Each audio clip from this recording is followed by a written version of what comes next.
Buongiorno e benvenuti alla presentazione del piano strategico di Ateneo 2026-2028, la visione strategica, gli obiettivi e le principali linee di sviluppo che guideranno l'Università di Udine per il prossimo triennio. Il programma prevede il contributo introduttivo della sociologa Isabella Pierantoni, una tavola rotonda sul rapporto tra università e territorio e l'illustrazione del piano strategico da parte del Rettore.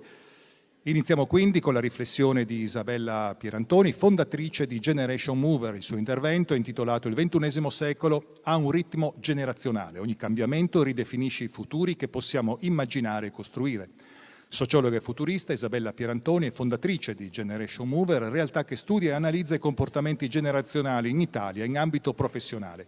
È stata tra le prime in Europa a sviluppare la prospettiva generazionale come leva strategica per comprendere il presente e orientare i futuri. Ha introdotto il concetto di capitale multigenerazionale come infrastruttura strategica per la sostenibilità e la competitività. A lei dunque la parola. Buongiorno e ben trovati e ben trovate a tutti. Apro questa mattina questi lavori offrendovi una prospettiva particolare per cercare di capire con una chiave un po' diversa le grandi trasformazioni che raccontano questo primo quarto di secolo. Lo faremo con la prospettiva demografica e generazionale, sentirete qualche numero e qualche analisi di fenomeno che probabilmente avrete già sentito, ma spero anche di offrirvi una chiave di lettura un po' diversa. Il primo elemento che voglio portare alla vostra attenzione è che oggi per la prima volta convivono ben 8 generazioni, soprattutto nei paesi più longevi come l'Italia e il Giappone. Ci sono famiglie in Italia dove sono presenti i centenari e i supercentenari, pensate che ogni anno crescono. Oggi l'Istat dichiara che nel 2025 ci sono fino a 25.000, quasi 25.000 centenari in Italia ed è uno dei paesi più longevi. È un elemento straordinario che vedremo anche tra poco sotto angolazioni diverse. Questo significa però anche che nel mondo del lavoro, per esempio, possono arrivare a convivere fino a 5 generazioni, soprattutto perché per lo stesso motivo in Italia piccole e medie imprese con fondatori over 80 sono ancora estremamente attive e vedono questa convivenza, non solo con i figli ma anche con persone più giovani. Questo è però un elemento non del tutto inaspettato. Sappiamo già che saremmo arrivati a questo numero di convivenza di generazioni da più di 50 anni. Non so chi di voi conosce per esempio il Club di Roma, che è uno dei primi think tank di futuro, che ha pubblicato nel 72 il rapporto che si chiama I limiti dello sviluppo. Vi invito a scaricarlo gratuitamente da internet, non è corposissimo, ma è un rapporto fondamentale perché ci dice che già da più di 50 anni sapevamo che saremmo arrivati a un punto in cui non solo sarebbe aumentata la popolazione sul pianeta, ma ci sarebbero stati dei disequilibri geopolitici, per esempio, per accaparrarsi le risorse. Ci sarebbe stato un problema climatico molto forte, ci sarebbe stato un problema ambientale e di salute che riguardava tutte le generazioni e così via. Una serie di elementi e di fenomeni che oggi possiamo chiamare anche megatrend, che per essere specifici non riguardano una singola moda di 5 o 10 anni. Quando parliamo di megatrend parliamo di fenomeni economici, politici, sociali che sono in grado di cambiare i destini del mondo e dei sistemi di sopravvivenza, proprio perché durano a un livello pluridecennale. Parliamo di fenomeni che una volta innescati durano dai 40, 60, 80 anni, come il megatrend demografico, peraltro.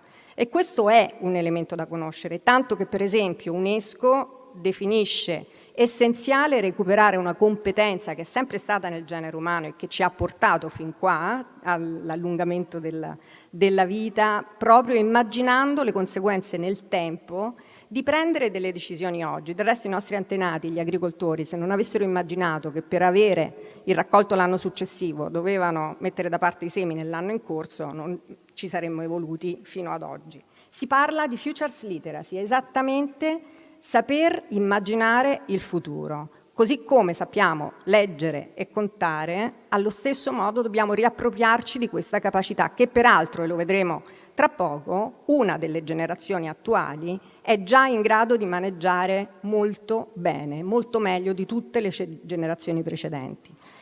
Questo perché? Perché quando parliamo di futuro parliamo contemporaneamente di cambiamenti, di demografia e di generazioni. Le generazioni da sempre sono portatrici di cambiamento.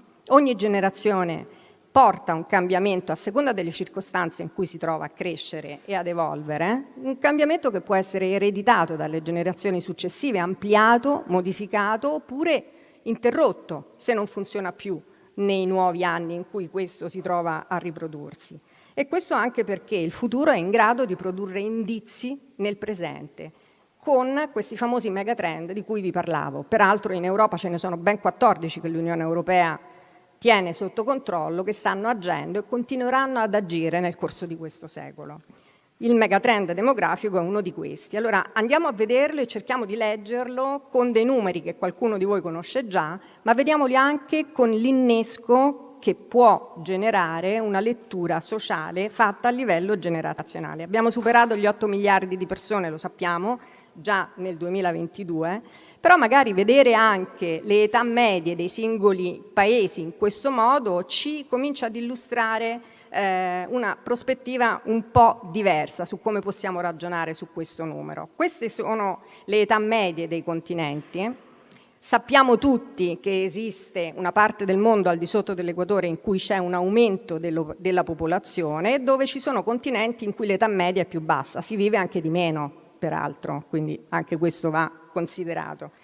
E al di sopra dell'equatore si trovano i continenti e i paesi in cui si vive di più e in cui invece è in atto il fenomeno dell'invecchiamento. Forse però non tutti sanno che quando parliamo di lettura demografica e generazionale, tutto il pianeta sta invecchiando. Negli ultimi 20 anni c'è un calo importante di età media che è passato da 31 anni nel 2018 a 33 nel 2021 e aumenterà ancora da questo punto di vista.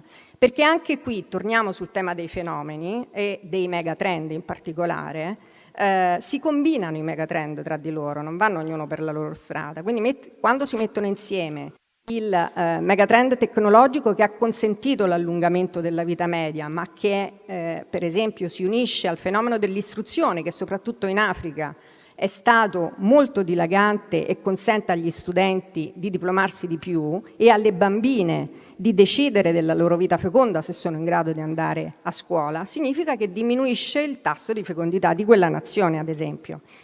Il 2.1 è un numero che molti di voi conoscono, hanno sentito, è il tasso di fecondità, il numero di figli per donna necessario a mantenere la stabilità dei sistemi, ossia a garantire il ricambio generazionale.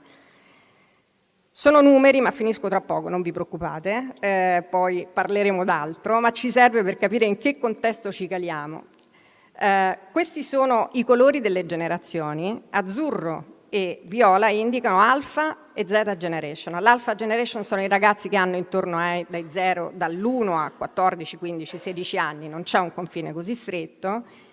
La Zeta Generation sono i ragazzi che arrivano fino ai 30 anni più o meno. Ecco, questo numero conferma che a livello globale la base di ricambio generazionale è garantita. È più alta, quasi il 50% del resto della popolazione, che viene divisa in millennials, persone che hanno tra i 30, 31, 43, 44 anni, in giallo, in verde la X Generation dai 44-45 fino ai 60 più o meno, che sono le due classi produttive, quelle che tendenzialmente è considerata popolazione attiva, quella che dovrebbe lavorare, tra virgolette, e sostenere economicamente il paese. Se confrontiamo queste fasce generazionali con l'Europa e con l'Italia, nulla di nuovo, ma vederlo forse fa un po' effetto. L'Italia è il paese più vecchio nel continente più vecchio del pianeta. Ma voglio aggiungere anche questo sguardo di analisi che ho fatto recentemente in seguito ai nuovi dati pubblicati a maggio, diviso per generazione per continenti. Nulla di nuovo, ma il numero può essere interessante se vi dico che per esempio il 67% della popolazione africana appartiene alle generazioni più giovani e hanno un bassissimo numero di percentuale di persone over 60, over 65, si vive di meno del resto, questo c'è. Ma guardate la linea di tendenza divisa per continenti e per paesi. Sono elementi interessanti perché ci dicono quanta è l'energia e la forza che ha un paese per andare avanti. Se poi a questo uniamo, per esempio, l'analisi sociologica Vista per generazione, questi sono i dati degli ultimi rapporti pubblicati a febbraio e marzo di Save the Children e Oxfam, che ci dicono che la generazione Z in Africa, per quelli che hanno l'opportunità di andare a scuola, è cresciuta enormemente in termini di istruzione. Ogni anno fino a circa 30 milioni di giovani africani si diplomano ed è un fenomeno in crescita negli ultimi 20 anni. L'altro elemento importante è sapere cosa hanno in testa queste nuove generazioni, e dopo i relatori successivi approfondiranno questo elemento. 1 su 5 ragazzi ha già in mente un proprio progetto imprenditoriale. 2 ragazze su 5 hanno intenzione di diventare autonome economicamente. Sono rivoluzioni, sono paradigmi che cambiano non solo in Africa, ma anche nel pensiero diffuso rispetto a una nazione degli altri paesi e degli altri continenti. E l'altro elemento, entro il 2030 la maggior parte dei giovani sarà in Africa per il 40%, entro il 2035 la forza lavoro massiccia più giovane africana sarà molto più grande di tutti gli altri giovani che entreranno nel resto del mondo. Sono numeri che, visti in questo modo, forse ci dicono qualcosa. Parlo per un minuto di era della longevità, perché questa è una notizia straordinaria e decisamente unica che caratterizza la popolazione sul pianeta. Sappiamo tutti che avere 65-70 anni oggi non è certo come averli avuti nel secolo scorso. È una popolazione estremamente attiva, curiosa, intraprendente. Se ha le risorse finanziarie è quella che tiene in vita tanti settori economici. Pensate che nel team di consulenti delle grandi aziende italiane ormai entrano di default neurologi e geriatri, perché collaborano soprattutto anche a livello scientifico. Tenere in mano un oggetto a 30, 60, 40 anni o 20 è molto diverso che tenerlo in mano ad un'altra età. Questo significa che bisogna conoscere e cambiare, per esempio, le plastiche, piuttosto che anche i livelli di servizio e così via.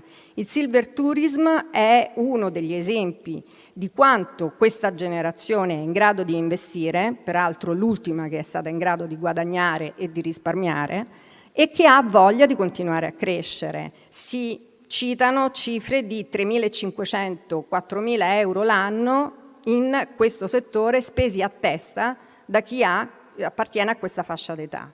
Ed è un altro elemento importante. Allo stesso modo è la stessa generazione che, ispirata da un cambiamento portato avanti dalle generazioni più giovani, torna a studiare. Il 2% delle matricole dal 2020 a oggi ha più di 45 anni, molti sono 55 anni e 60 anni. Li troviamo a fare i corsi di inglese a Malta, affollatissimi come studi, o Erasmus+, affollatissimi. C'è l'intenzione di continuare a crescere, a imparare, a studiare e anche, perché no, ad investire in nuove attività diverse magari da quello che è stato il lavoro di tutta una vita.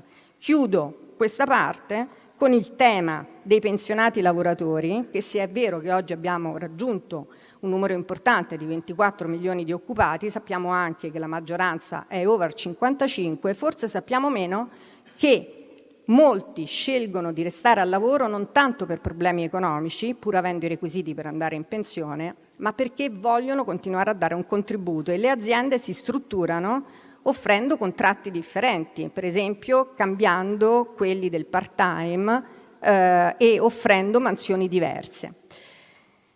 Cogliamo anche però quello che significa guardare al nostro mondo con una prospettiva generazionale in termini di cambiamento di modelli sociali. Non ve ne posso raccontare tanti, vado molto velocemente, ma quello più, quelli che forse saltano di più agli occhi, non sono certamente più importanti, ma possono essere interessanti da cogliere, che per esempio con la vita media che si allunga aumentano anche i divorzi. Nel 2015 c'è stata la prima coppia inglese che a 70 anni ha divorziato, e questo è un fenomeno che si sta verificando sempre di più anche in Italia, oltre che in Europa e nel mondo occidentale in genere. Ma cambiano i modelli di famiglia. L'idea di 2 cuori, una capanna è definitivamente tramontata. Le nuove coppie, Xennials, per il 35%, questo è un dato Istat dello scorso anno, scelgono di vivere un modello di famiglia completamente diverso, anche quando ci sono figli. Living apart together significa vivere in 2 case, in 2 contesti geografici diversi, non necessariamente perché magari il lavoro lo richiede, ma perché è una scelta di interessi della coppia che vanno perseguiti diversamente in altre località, anche quando ci sono i figli. Aumentano le famiglie che decidono di non avere figli, family kids free o dinky. Sono le famiglie Zennials, formate da adulti della Z Generation e i più giovani dei Millennials, che decidono consapevolmente di non volere figli in quanto a un progetto che non necessariamente arricchisce la loro realizzazione individuale e personale. In Italia il 18% degli appartenenti a questo tipo di modello di famiglia ha fatto questa scelta, per non parlare poi di tutti gli altri elementi che riguardano invece il disaccoppiamento dei ruoli, il cambiamento dei ruoli di genere e così via. Nel mondo del lavoro le cose sono cambiate quando sono arrivati i millennials nel 2000, la generazione figlia di X generation più adulti e baby boomer, consapevole che il lavoro non sarebbe più stato quell'elemento che dava stabilità e sicurezza e che ha potuto accedere alle informazioni con un click, indagando per esempio qual era il clima all'interno di una certa azienda. Sono quelli che hanno messo in crisi per primi i selezionatori o i capi, perché hanno osato chiedere, fare domande e sapevano già come funzionavano le cose all'interno dell'azienda. Ma d'altro canto, lo vedremo, avevano anche gli strumenti per poterlo fare. Sono quelli che hanno innescato i modelli di cambiamento di permanenza nel mondo del lavoro. Sono quelli che hanno collegato il tema del lavoro all'idea di progetto. Se il progetto mi interessa, vengo e resto per un tot, perché so che comunque nella mia vita avrò diverse fasi da gestire. Sono quelli che hanno avviato le grandi dimissioni del Covid. Forse non tutti sanno che in Italia del 1.800.000 persone che si sono licenziate spontaneamente perché hanno rivisto le loro priorità durante il Covid, il 2%, cioè quasi 200.000 persone, appartengono ai baby boomer, e torno su questo tema. Persone che all'epoca potevano, i requisiti erano diversi per accedere alla pensione, hanno scelto consapevolmente a 61-62 anni di licenziarsi e di avviare delle proprie attività, di monetizzare quelli che erano degli interessi, tra virgolette. Ci sono poi tanti altri cambiamenti che possiamo leggere in quest'ottica, ve ne cito solo uno che ho scoperto di recente, è un fenomeno che si sta manifestando, non è ancora trend, non diventerà un megatrend a breve, vedremo, ma si chiama micro retirement, micropensionamento. Qualcuno di voi ne ha sentito parlare? No. È un fenomeno che si sta registrando nella Z Generation, quindi i ragazzi che hanno fino a 30, 31, 32 anni, che entrano nel mondo del lavoro consapevoli che non ci saranno le garanzie che hanno avuto le generazioni più adulte alla fine della vita professionale, ammesso che si possa immaginare una fine di vita professionale, e che cominciano a chiedersi, riunendosi in club su sottocategorie di Reddit, che è uno dei social più frequentati dai giovani, e si chiedono: ma perché devo lavorare continuativamente tutta la vita prima di chiudere e dedicarmi a qualche altra cosa? Tanto vale che mi prenda delle pause per tornare a studiare, piuttosto che per approfondire un tema che mi piace, e il progetto di lavoro diventa una fase importante in cui magari lavoro 24 ore su 24, ma so che è a tempo determinato, perché ci sono altre cose che mi interessano o che voglio vivere prima di arrivare a 70 anni piuttosto che a 75 e così via. Insomma, il mondo è cambiato, lo sappiamo tante cose e probabilmente acquisire anche un po' di conoscenza su quello che significa appartenere a una generazione potrebbe darci qualche strumento in più. Quindi adesso entro nell'ultima parte del mio intervento e vi racconto un po' che cosa significa appartenere a una generazione. È abbastanza chiaro, credo, di aver tolto qualche dubbio che la generazione non ha molto a che fare con l'età. Diventa invece uno dei modi in cui cominciamo a sviluppare la nostra idea del mondo, la filosofia di vita, il significato che diamo al lavoro e soprattutto il modo in cui immaginiamo il futuro. E torno sul primo elemento. C'è una fase di vita che tutti noi attraversiamo, e ci piaccia o no, facciamo parte di una generazione. Ed è esattamente la fase di vita che gli psicologi evoluzionisti indicano intorno agli 8, 9, 10 anni, nella fase preadolescenziale che continua fino alla chiusura dell'adolescenza. Perché in quell'età lì, in particolare, il nostro cervello comincia a sviluppare di più la precorteccia frontale. Significa che si diventa più attenti a livello cognitivo. È l'età in cui i bambini ascoltano quello di cui parlano i grandi a cena, nei viaggi in macchina, piuttosto che sotto l'ombrellone o nelle sale d'attesa degli aerei, dei treni e così via. È l'età in cui, ascoltando i discorsi dei grandi, ci si comincia a chiedere: ma quello di cui stanno parlando i genitori, i nonni, gli zii, avrà un impatto buono o un impatto negativo sulla mia vita e sulle persone a cui voglio bene? Ci si comincia a chiedere di chi allora ci si può affidare, e i segnali che vengono dall'esterno diventano importanti, perché sono i segnali che indirizzano i futuri valori, i futuri bisogni, i futuri desideri di chi diventerà adulto in quell'epoca. Per questo motivo, quando parliamo di generazioni, non parliamo di età, peraltro non è che se sono nato il 31/12 di un anno e il 1 gennaio di un altro automaticamente faccio parte di una generazione, ma indica un certo modo di guardare al mondo, di immaginare il futuro e di conseguenza di prendere delle decisioni. Gli eventi e le circostanze sono fondamentali per determinare la personalità generazionale. Resta fermo il fatto che ognuno è un individuo a sé. Non entro nei temi psicologici o di altro, perché l'individualità si forma attraverso tante esperienze, tanti elementi ambientali che chiaramente non rientrano nel contesto esterno. Ci tengo a lasciarvi questa immagine. Quando parliamo di generazione parliamo della foresta, non del singolo albero, per i motivi che vi dicevo. Posso passeggiare in un faggeto, i faggi hanno tutti le stesse dimensioni come famiglia e specie, tra virgolette, come forma, tra virgolette, ma la rigogliosità di un albero, di un faggio, dipende dal punto in cui si trova a crescere, se è in alto, in basso, se riceve acqua, se riceve abbastanza sole, se il terreno è fertile e così via. È lo stesso per le generazioni. Io faccio parte di una generazione, sono cuspide tra X e baby boomer, riconosco molti elementi che mi accomunano a questa generazione, ma ce ne sono altri per cui ho combattuto e ho cambiato la mia visione, perché non mi piacevano. Quindi insomma ci sta, vengo da un'esperienza diversa, ma questa chiave ci aiuta a cogliere quegli elementi che ci fanno capire meglio in che mondo viviamo e soprattutto in che mondo ci troveremo ad abitare nei prossimi 20 anni.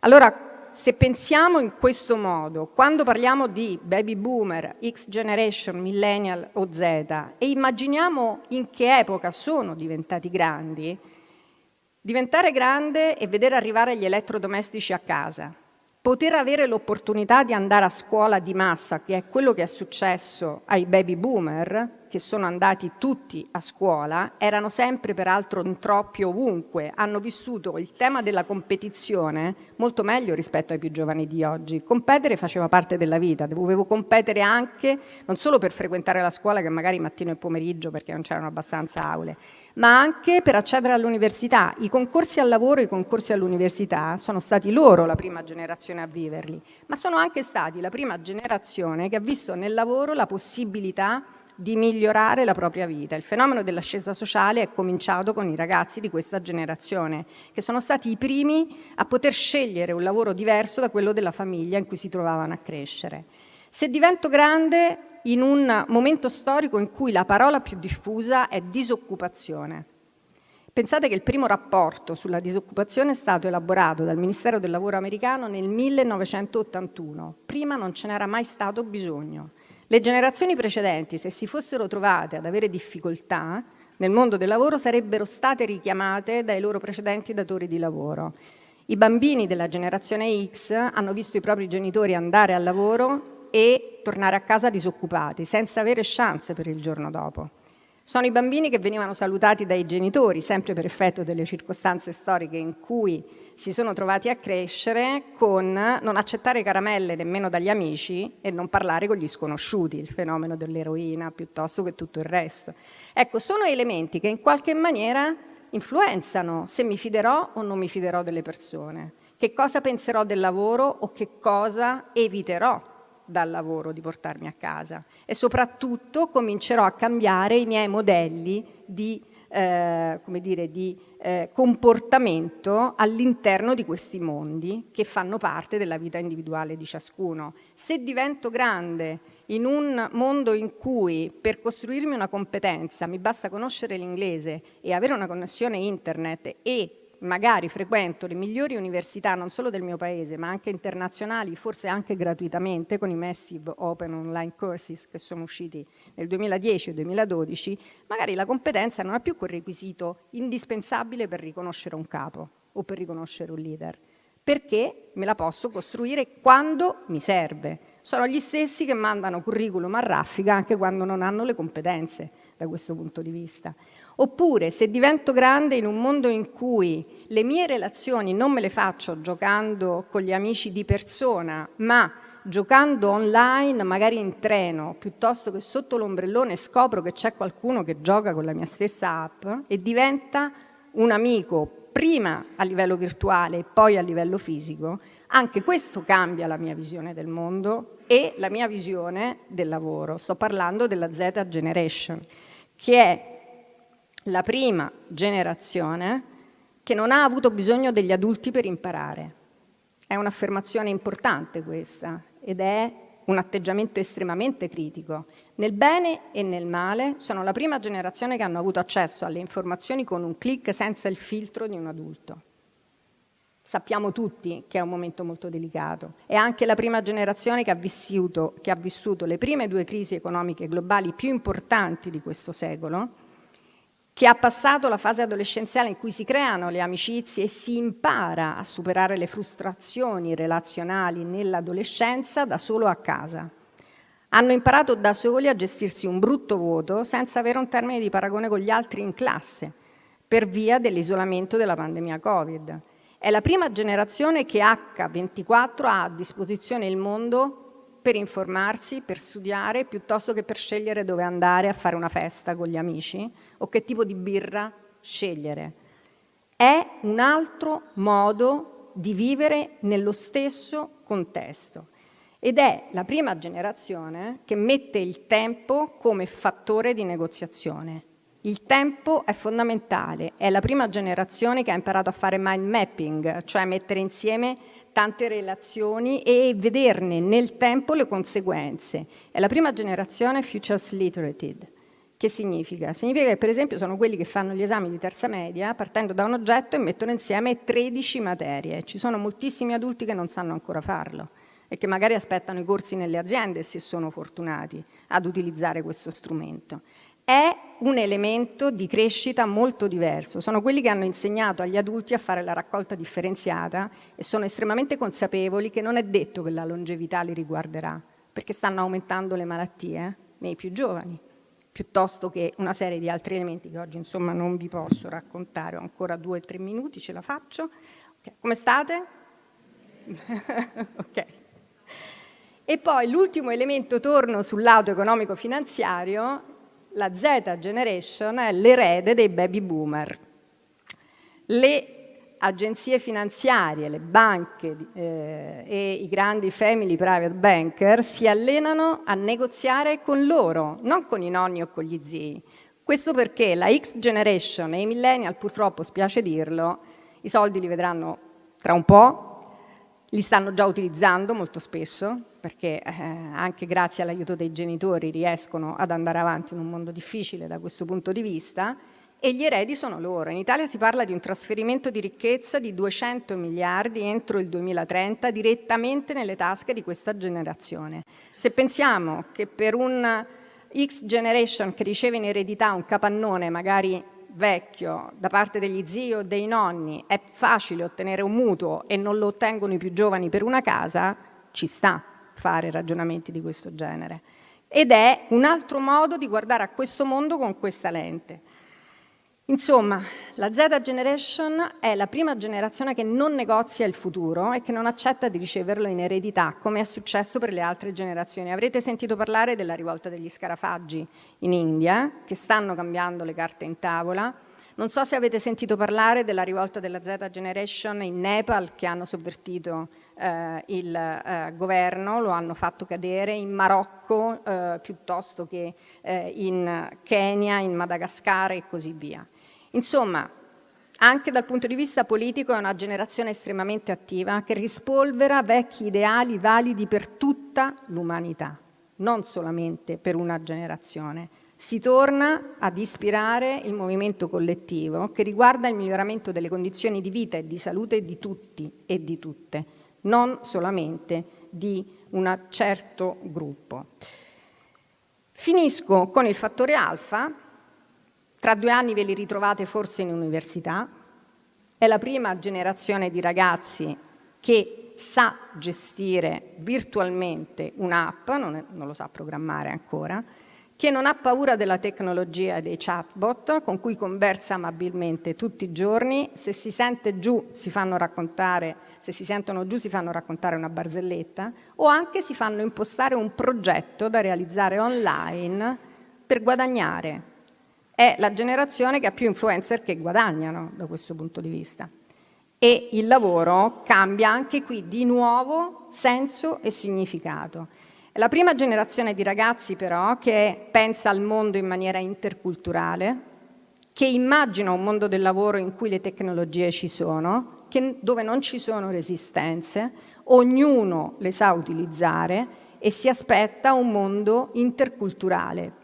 Alle volte lo frequenta già a scuola, alle volte lo frequenta di più online, nei giochi che fanno online, in cui hanno imparato l'inglese non studiando la scuola, ma parlando mentre giocano con gli altri. Non è un inglese perfetto, ma riescono a comunicare, molto più di quanto tanti adulti non riescono a fare. Gli ultimi 2 elementi, questa è la prima generazione di bambini e c'è un senso di comunanza tra sociologi, ci stiamo riflettendo, con i founders, la prima generazione del Novecento, dove il senso di insicurezza è estremamente alto, nessuno è al sicuro. Si chiedono quando una notizia che sentono è falsa e vera. Le fake news per loro sono pane quotidiano e sanno riconoscerle molto spesso, ma vi invito anche a scaricare, questo è l'ultimo messaggio, la relazione Istat che vedete qui in questi grafici, biennale, uscita adesso da poco, è molto interessante perché intervista 42.000 ragazzi tra i 12 e i 18 anni a cui vengono chieste una serie di cose e di visioni di futuro, tra cui una delle domande che oggi vi propongo è: dove vuoi vivere da grandi? È una ricerca che riguarda tutti gli studenti, divisi per genere e per cittadinanza. Nei grafici che vedete, un ragazzo, le prime 2 colonne in verde scuro riguardano i ragazzi maschi. I ragazzi italiani solamente 6 su 10 pensano di restare in Italia, i ragazzi stranieri solamente 1 su 2, le ragazze italiane solamente 4 su 10 pensano di restare in Italia, le ragazze straniere quasi 3 pensano di restare in Italia. Non si tratta di interpretare chissà cosa, è un dato da cui partire e che dobbiamo ragionare e costruire insieme. Dicevo prima, la demografia non è un destino, nemmeno il futuro, e di sicuro è l'unica cosa che possiamo cambiare.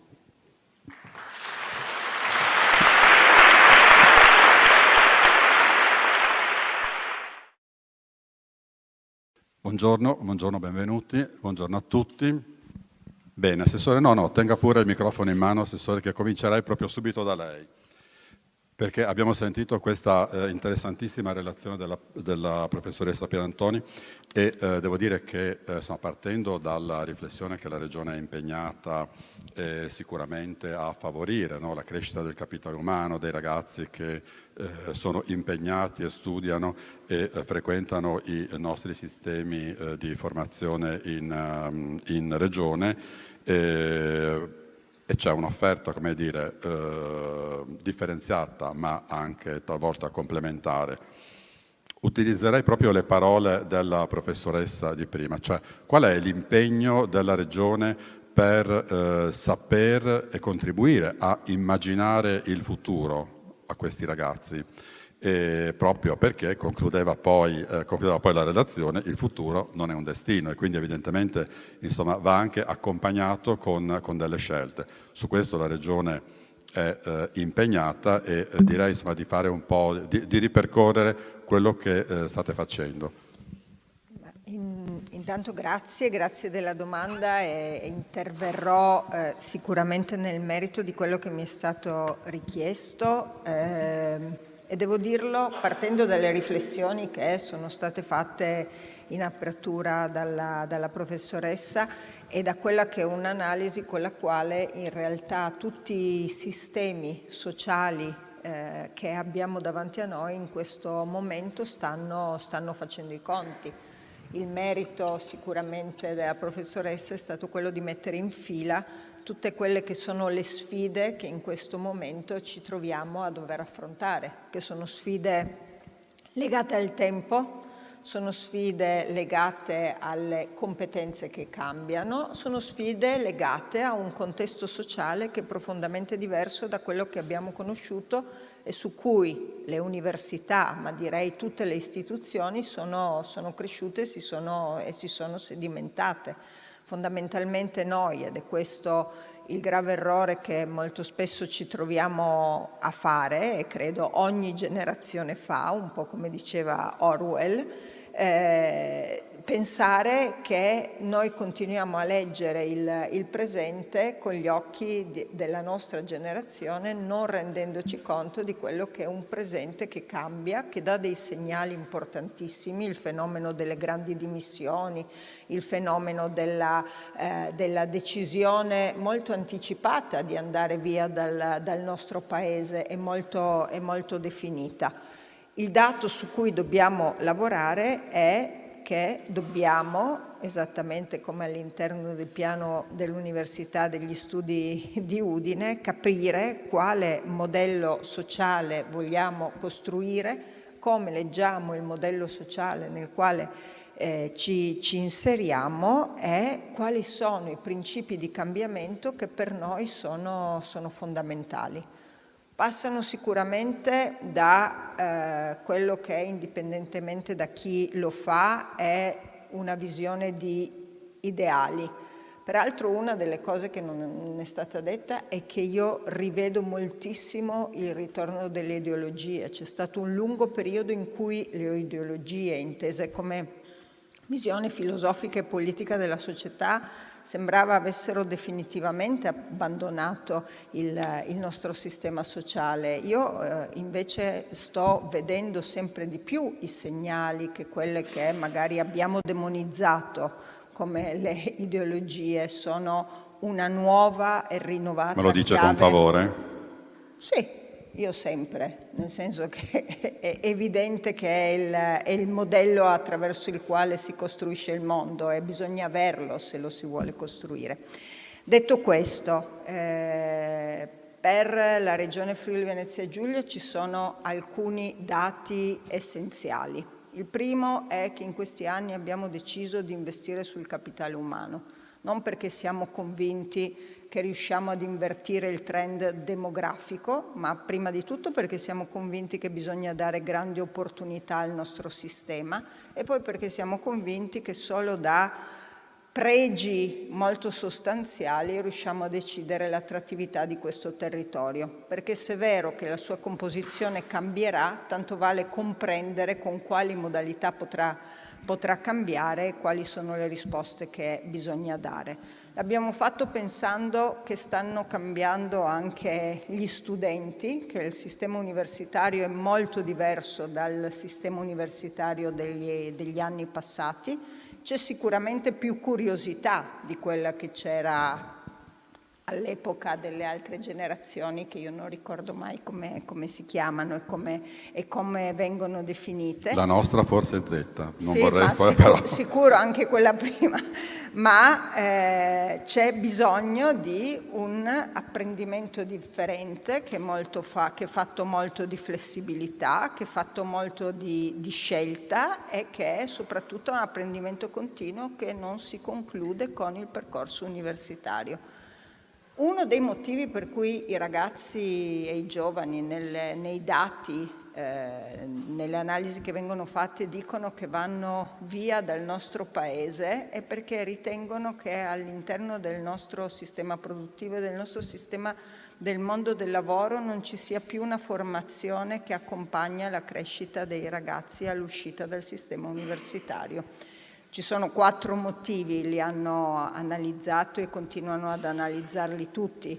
Uno è sicuramente un percorso formativo che si interrompe in maniera brutale alla fine dei nostri percorsi formativi a qualsiasi livello essi siano. Uno è un tema di merito e anche su questo credo che abbiamo dato lezioni molto sbagliate nel corso degli anni, ossia non abbiamo fatto credere e non continuiamo a dimostrare che il merito è qualcosa che viene premiato nell'impegno e in tutto ciò che si fa all'interno della nostra vita, ed emerge chiaramente all'interno dei report. L'ultimo che ha fatto la Regione Friuli dice questo. Dopodiché c'è un tema ovviamente di servizi, dicono i ragazzi che se ne vanno perché i servizi che sono a disposizione sul territorio non sono sufficienti e non sono corrispondenti a quelle che sono le loro necessità di entrare nel mondo del lavoro. E l'ultimo, ma che per me è fondamentale anche oggi che parliamo di piano strategico, è il livello salariale. I ragazzi al primo posto in maniera determinante mettono il livello salariale dell'offerta lavorativa in Italia. La tipologia di contratto all'interno del nostro sistema di welfare è un dato di insicurezza che si traduce e si prolunga nel tempo. Il dato dell'occupazione giovanile e il dato dell'occupazione femminile hanno sotto moltissimi aspetti evidenziano le stesse problematiche e le stesse necessità. Io penso che su questi aspetti anche il piano strategico ovviamente dell'università deve immaginare di lavorare, lo fanno, l'ho visto, è un dato strutturale, ma con un principio che è quello della collaborazione. Una collaborazione sempre più forte tra le istituzioni universitarie di questo territorio, una collaborazione sempre più rafforzata col sistema degli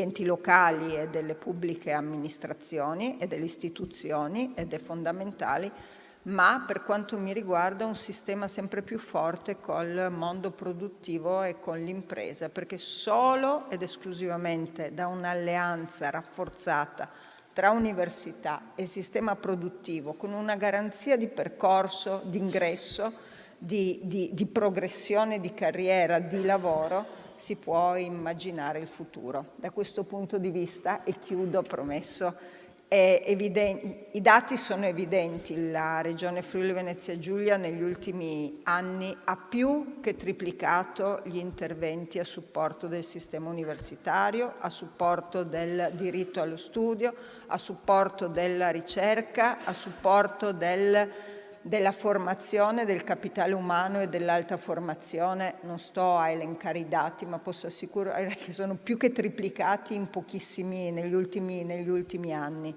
E questo dice che noi ci teniamo, questo è il contesto nel quale viviamo, ma la sfida, che poi vale per tutto, è che ognuno deve fare la sua parte. Non può funzionare se l'università continua a correre e le imprese si fermano, se la regione si ferma e le imprese corrono, non può funzionare, bisogna individuare la direzione su quella muoversi.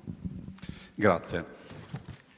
Professor Minoia, allora il piano strategico sicuramente tiene conto di punti importanti e di sfide che dovrà affrontare l'Ateneo nei prossimi anni, ma quanto è importante anche un riposizionamento di un Ateneo medio come quello di Udine, come quello del Friuli, che deve tener conto soprattutto di tante sfide, ma due in particolare, il calo demografico e dall'altra la concorrenza di università online.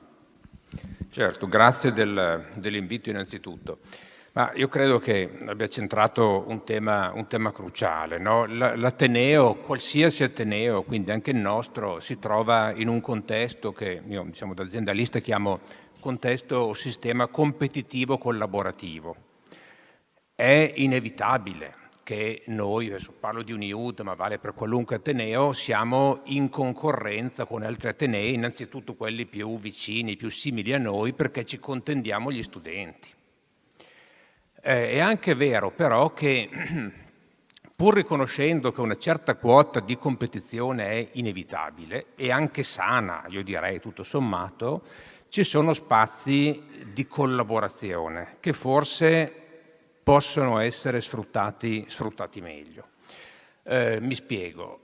A maggior ragione in un contesto che ci viene presentato di calo demografico che presto o tardi, ma forse presto, si riverbererà a livello di matricolazioni, eccetera, eccetera, non possiamo più permetterci di,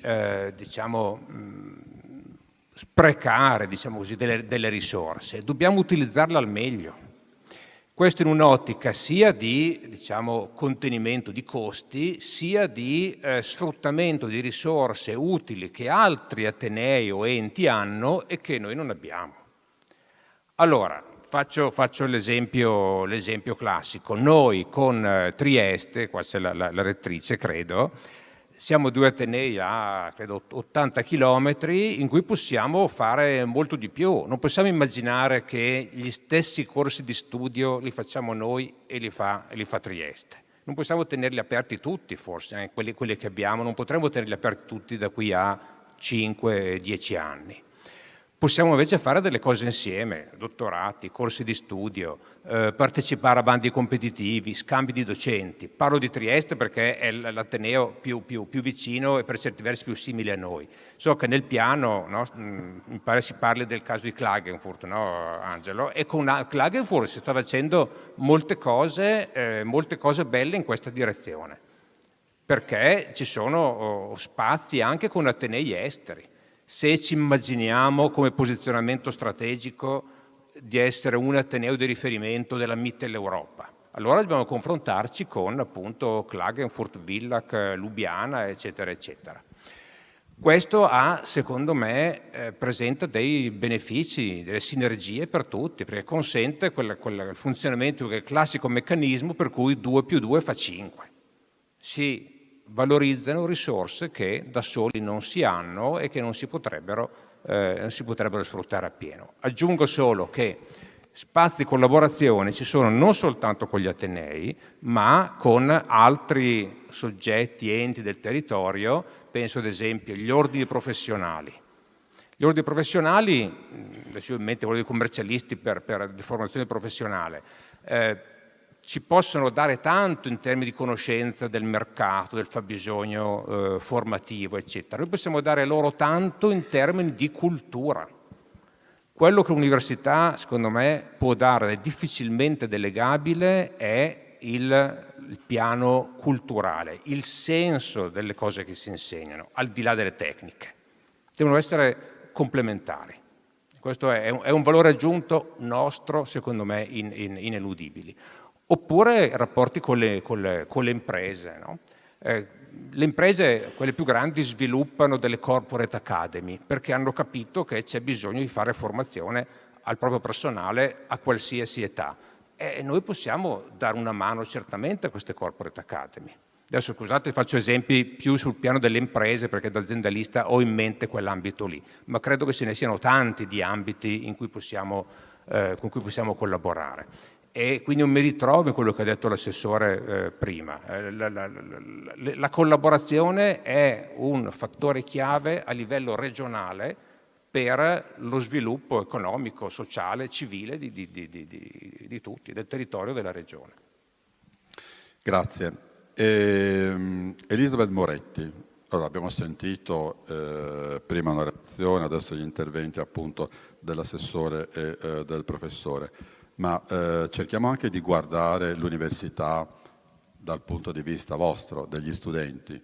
Ecco, quali sono secondo lei le difficoltà o le criticità, prima di entrare nel piano strategico, che magari ne parleremo dopo nel secondo giro di domande, le difficoltà di un ragazzo, di una ragazza che entrano in un sistema universitario e tutti i giorni frequentano anche un ambiente nuovo? Allora, innanzitutto grazie e perdonate l'emozione, difficilmente posso reagire. Non si vede, vabbè, tranquilla.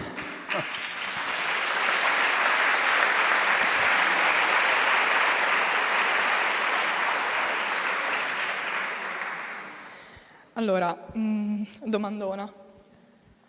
Secondo me, anche valutando dalla mia esperienza personale, ma anche da quella di tante altre matricole, studenti comunque già in corso, approcciarsi al mondo dell'università non è così banale, anche perché si finiscono le superiori e già lì avrei un commento da fare, che dovremmo potenziare, diciamo, questo contatto tra le superiori e il mondo dell'università. Però un ragazzo che si approccia all'università ha bisogno di essere seguito, introdotto e accompagnato nell'inizio di questo percorso. Quando ero matricola io mi ricordo appunto che avevo tantissime domande, non sapevo esattamente dove andare e appunto non sapevo a chi rivolgermi, però devo dire che ci sono stati coordinatori, docenti, segreterie, comunque un'università che si è avvicinata agli studenti, in particolare a quelli curiosi, perché diciamo, ci vuole anche diciamo, una certa capacità di mettersi, cercare, chiedere, e che poi sono pronti a sostenere, guidare e orientare. C'è questa difficoltà quindi anche proprio a entrare in questo mondo, soprattutto anche nel avere, diciamo, creare dei legami, la socialità. È un po' difficile, noto, banalmente nel mio contesto, nel mio dipartimento, ma confrontandomi anche con gli altri studenti, anche per loro vale lo stesso, riuscire a creare, diciamo, relazioni più profonde, amicizie o comunque riuscire a dialogare è difficile. Mi ricollego ad esempio a quello che ha detto la dottoressa Pierantoni e praticamente sì, l'evento del Covid sicuramente ha scosso tantissimo la nostra personalità o comunque la mia generazione. Chiaramente non sono una sociologa, non posso fare io un'analisi, diciamo, approfondita in merito, anche perché la vivo io stessa e chiaramente vivendola non ho gli occhi, diciamo, dei posteri. Però ritengo che questo ha influito molto e c'è appunto questa difficoltà nel riuscire a parlarsi proprio. Ritengo che questa sia una delle principali criticità che dobbiamo cercare di risolvere all'interno dell'università, anche perché l'università deve essere uno spazio appunto di incontro, di dialogo e di scambio. E appunto penso che dovremo proseguire verso questo orientamento. Al di là di questo, alcune criticità che si rilevano sono legate magari alla didattica, ossia in generale a questa questione del tempo. Mi ricollego sempre a quello che lei ha detto e mi ha colpito molto, effettivamente ci rappresenta, la generazione Z ritiene il tempo un fattore di negoziazione fondamentale. Si nota generalmente, cioè è un fenomeno che va osservato, non è che bisogna attribuire colpe o cosa, però si nota una bassa frequenza. Non so benissimo questo a cosa sia dovuto, sono tanti fattori legati magari a determinati servizi, a magari determinate tipologie di didattica, ma banalmente a fattori sociali e strutturali o anche, ancora più banalmente, economici. Però appunto abbiamo bisogno di riuscire a promuovere questo incontro, questa frequenza, cercare di riuscire a rendere più partecipi gli studenti. Difficile riuscire a capire il modo, però insomma sempre dialogando con le istituzioni e cercando di creare degli spazi di aggregazione dentro e fuori dall'università, potenziare questo genere di iniziative sarebbe veramente di grande aiuto. Cercare soprattutto di stimolare, diciamo, quel desiderio di parlarsi, guardarsi in faccia. Noi siamo la generazione della tecnologia, la generazione alfa ancora di più, però diciamo, abbiamo questa difficoltà e secondo me sentiamo questo bisogno, anche se magari può essere un po' difficile esprimerlo. Ecco, non mi dilungo oltre. Grazie.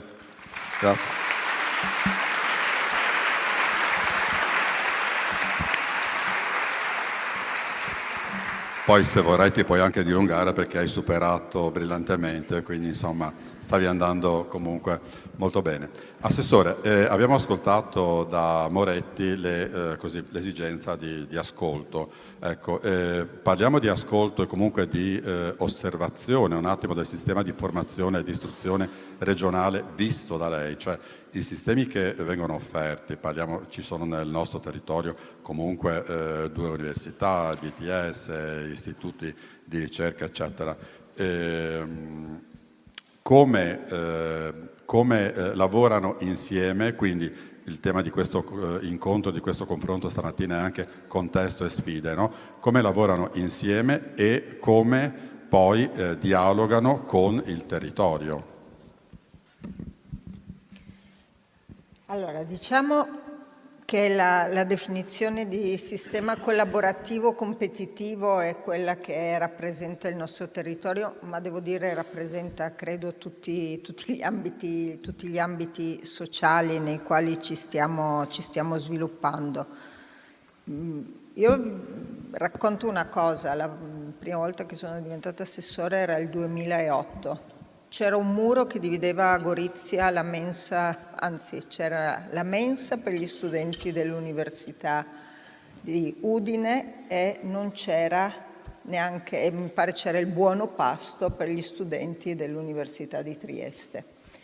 Noi in questi anni il lavoro che abbiamo fatto è stato sicuramente quello di cercare di rendere sempre più puntuale e più trasversale qualsiasi diritto per i cittadini e in questo caso per gli studenti del nostro territorio, facendo tutta una serie di interventi. Penso semplicemente alla creazione dell'ARDIS unico, alla creazione di un unico soggetto a cui rivolgersi, alla risposta complessiva su tutte le sedi del territorio regionale, però continuando a vedere un percorso di competizione superiore a quello di collaborazione, e non sto parlando solo dell'ambito universitario. Un po' il contrario di quello che in qualche modo serve, un po' in antitesi a quella che è un bisogno di collaborazione rispetto a tutti i mezzi da mettere in comune sul nostro territorio. Faccio un esempio: continuiamo ad avere enti divisi sul sistema della ricerca e dell'innovazione, continuiamo ad avere ITS che sono sempre più territoriali che settoriali come dovrebbero essere, continuiamo ad avere università che sul nostro territorio, parlo ovviamente delle nostre 2 università, parlo in particolare del polo di Pordenone e del polo di Gorizia, magari non trovano tutti gli strumenti per collaborare in maniera fattiva. E lo dico perché io sono convinta che dopo la grande erogazione di risorse a disposizione del nostro territorio che è avvenuta anche col PNRR, tutti i grandi progetti, e penso ad Ines, che sono nati con il PNRR, che parlano di aggregazione e di collaborazione, avranno sempre più bisogno di una messa in relazione di strumenti, di infrastrutture, di laboratori, di spazi a disposizione degli studenti a livello di tutto il nostro territorio. Per cui, come sempre, vediamo il bicchiere mezzo pieno rispetto al percorso che fino ad oggi è stato fatto. Lo vedo ancora non vuoto, questo è importante, però lo vedo ancora mezzo pieno anche rispetto a tutto il percorso che dovremo fare, anche perché l'università, ed anche questo è il contesto nel quale ci troviamo, quindi non credo io debba non affrontarlo in questa sede, non avranno più, da questo momento in poi, e il problema è già nato, non avranno più la competizione tra l'Università di Trieste e quella di Udine, avranno la competizione con le università private, avranno la competizione con le università telematiche, dovranno giocare il loro ruolo in un contesto non solo nazionale ma internazionale, che ha altri principi alla base dell'attrattività che che non solo ed esclusivamente la presenza sul territorio, che fa la forza delle nostre università. Ci saranno altri strumenti che verranno utilizzati per attrarre studenti in uscita dai nostri percorsi scolastici. Molto spesso sono legati sicuramente al mondo produttivo in cui le università si collocano. L'ha fatto la Bocconi a decine e decine di anni fa, figuriamoci se non le fanno all'interno del contesto europeo altre università ancora prima che quelle territoriali. Ed è questo il dato, io sono sempre convinta che non si vince competendo all'interno del nostro territorio, e parto da un dato che non abbiamo detto, che io non ho detto prima. Noi abbiamo ogni anno circa 2.000 studenti in meno all'interno del nostro sistema scolastico. Sono 1.500, 1.700, 2.000 a seconda dell'anno che abbiamo davanti.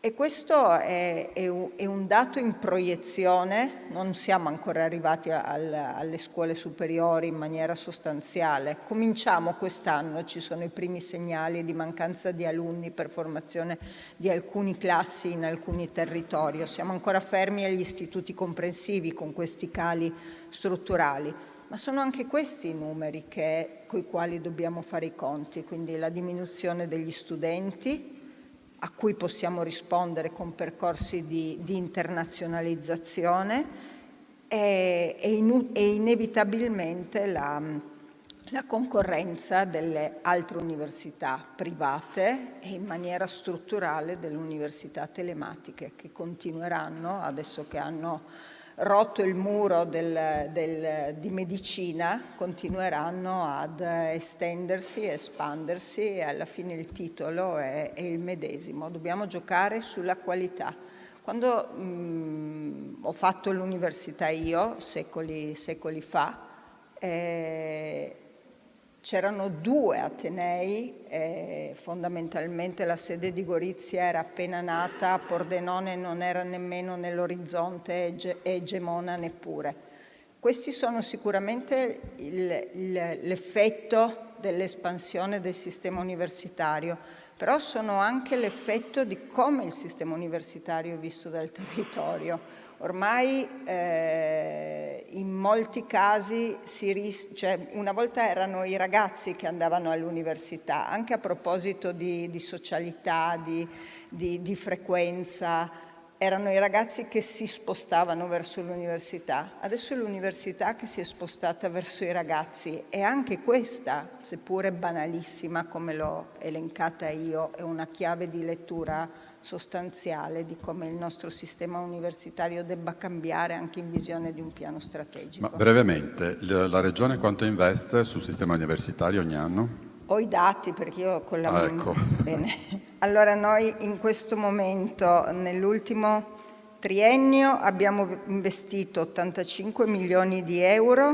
46,6 in parte corrente, 39 in parte capitale, 16 milioni più 6 che stiamo per investire di Fondo Sociale Europeo per tutta la parte che riguarda il capitale umano, l'alta formazione, i dottorati, gli assegni RTDA, RTDB e tutte le varie forme di sostegno al nostro sistema universitario. Le borse di studio sono circa 38 milioni di euro l'anno.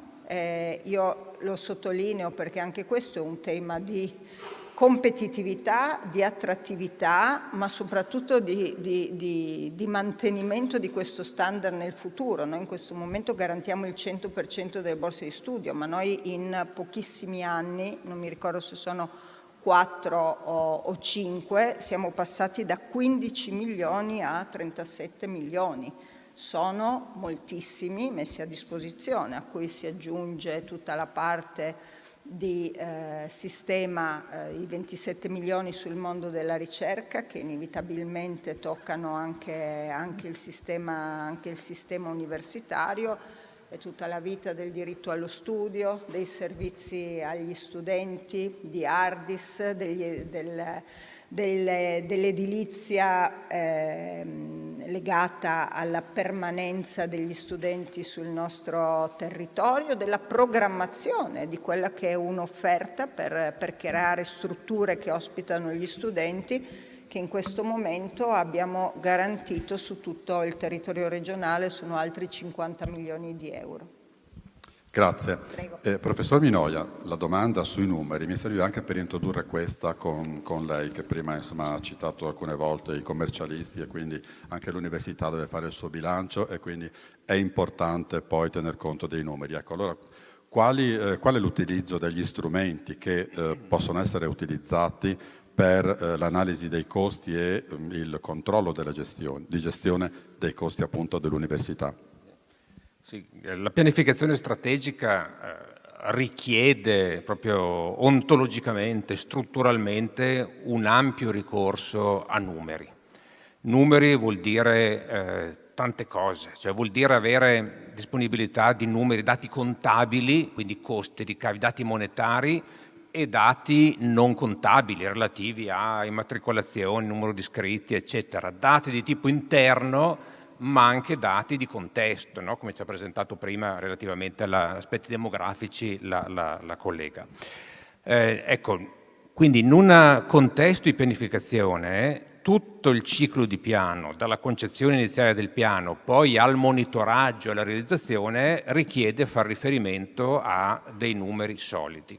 Quindi le strutture, noi abbiamo qui lo sperimentato di persone in questo anno e mezzo di esperienza, il nucleo di valutazione, abbiamo in UniUD delle eccellenze sul fronte della produzione ed elaborazione dei dati. La direzione pianificazione e controllo e anche il bilancio, anche se l'ho conosciuto ancora di meno ma l'ho intuito, hanno elaborato dei cruscotti che continuano ad aggiornare o costruirne di nuovo, che forniscono un sacco di dati utilissimi. Per fare che cosa? Costruire degli indicatori target, indicatori obiettivo, e nel continuo monitorare se questi target, questi obiettivi li raggiungiamo oppure no. Aggiungo una cosa sul tema dei numeri. Numeri vuol dire anche considerare, calcolare degli indicatori, sono gli indicatori ANVUR, quelli che diciamo servono per monitorare e valutare e anche finanziare l'università. E sono indicatori delicati da prendere con le pinze, come si dice, perché possono instillare comportamenti virtuosi ma anche comportamenti meno virtuosi. Faccio un esempio, se mi consente. Il monitoraggio e la regolarità delle carriere degli studenti vuol dire andare a guardare ad esempio la percentuale di studenti che al primo anno hanno ottenuto un certo ammontare di crediti formativi, per capire se sono troppi studenti che vanno fuori corso o sono un po' lenti nella progressione, e questo è importante, lo valutiamo, lo monitoriamo.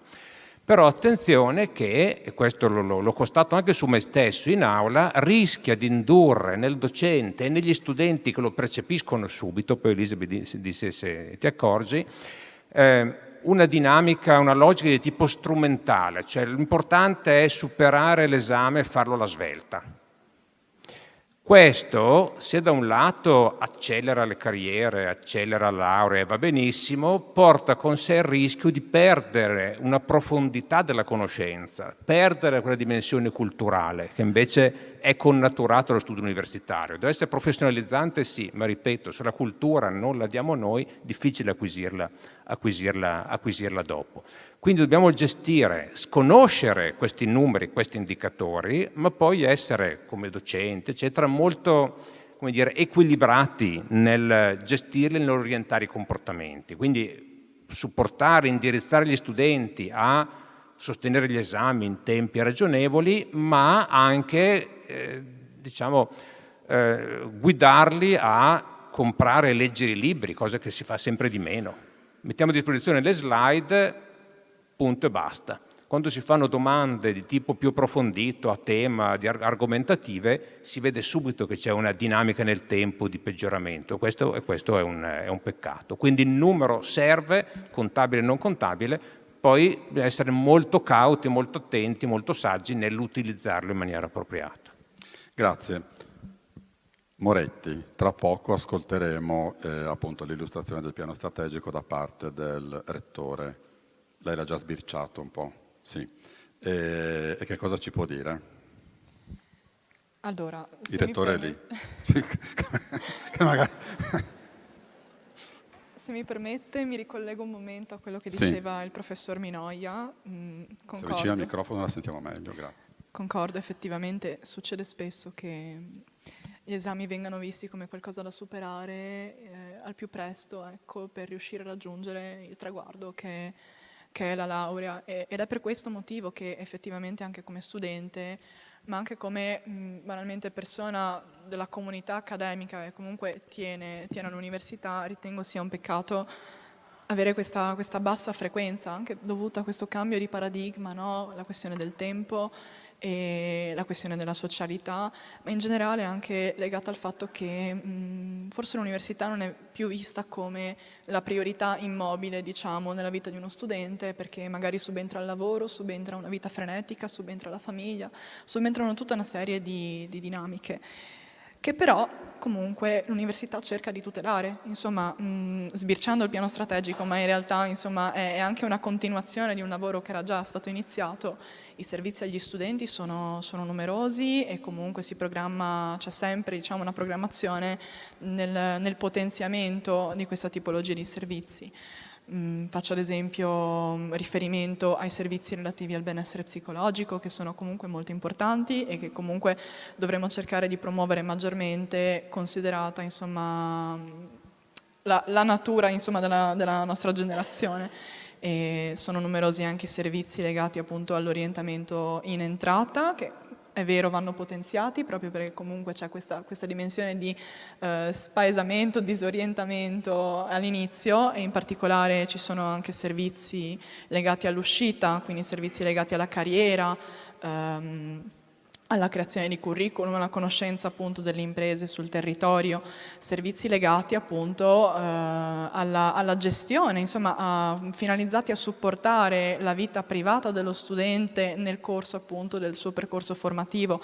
Si pensi ad esempio agli studenti genitori, agli studenti con familiari a carico, studenti lavoratori, insomma che hanno tutta una serie di esigenze sempre più importanti al giorno d'oggi. E soprattutto servizi anche che immagino appunto verranno potenziati legati a questioni di costo economiche, quindi trasporti, residenzialità. Sempre legato al tema della bassa frequenza della socialità, la nostra università presenta, come appunto ho già anticipato, diciamo un valore che è appunto quello del campus diffuso, che promuove sicuramente l'integrazione con il territorio, il contatto con le imprese e anche quindi l'occupabilità. Però porta con sé un limite che secondo me è di natura proprio sociale, umana, ossia il fatto che è difficile nel momento in cui si è lontani riuscire a parlarsi di persona, no?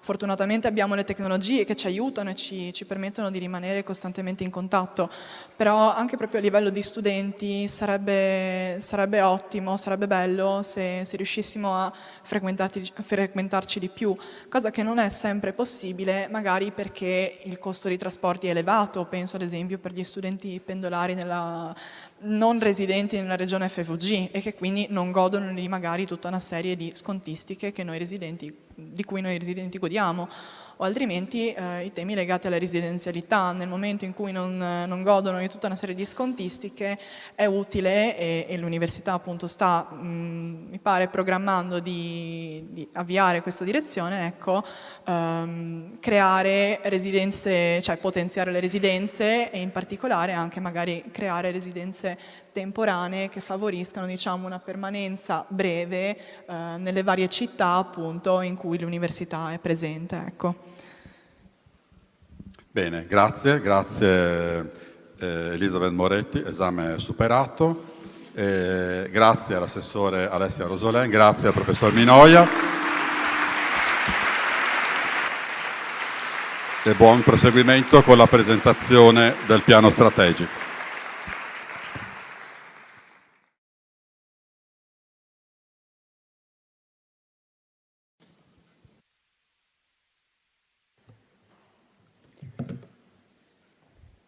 Scusate, prendo l'orologio, così cerco.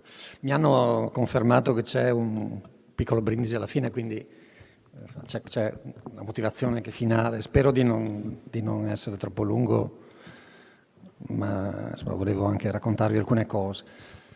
Però permettetemi di iniziare, appunto io sono un po' più abituato di Elisabeth, però un po' di emozione ce l'ho anch'io. Il 30 luglio era stata una scommessa, molti ci avevano detto ma perché lo fate il 30 luglio?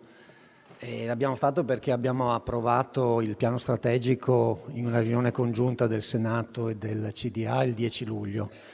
Non ci sembrava bello insomma, aspettare fino a settembre-ottobre. Direi che la scommessa da questo punto di vista è stata vinta. Vi ringrazio tutti per essere presenti, tutta la comunità accademica, ma anche appunto le molte autorità e persone diciamo esterne al mondo universitario, anche se molto vicine, che sono presenti. Adesso, se comincio a elencare mi dimentico, voglio ringraziare la rettrice di Trieste che è qui con noi, i sindaci, i rappresentanti delle città in cui l'Ateneo è presente, ma ci sono molte altre persone che non ringrazio individualmente, ma insomma ringrazio veramente sinceramente per questa presenza, che è un segnale appunto di attenzione all'università e a quello che andiamo a fare.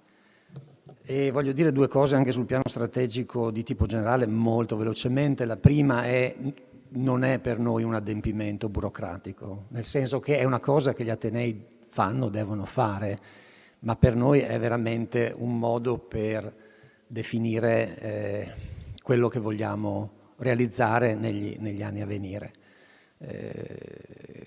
Ha senso stare in certi ruoli e fare certe cose se ci sono degli obiettivi da realizzare, delle cose da fare, almeno questo è il modo in cui io e noi vediamo.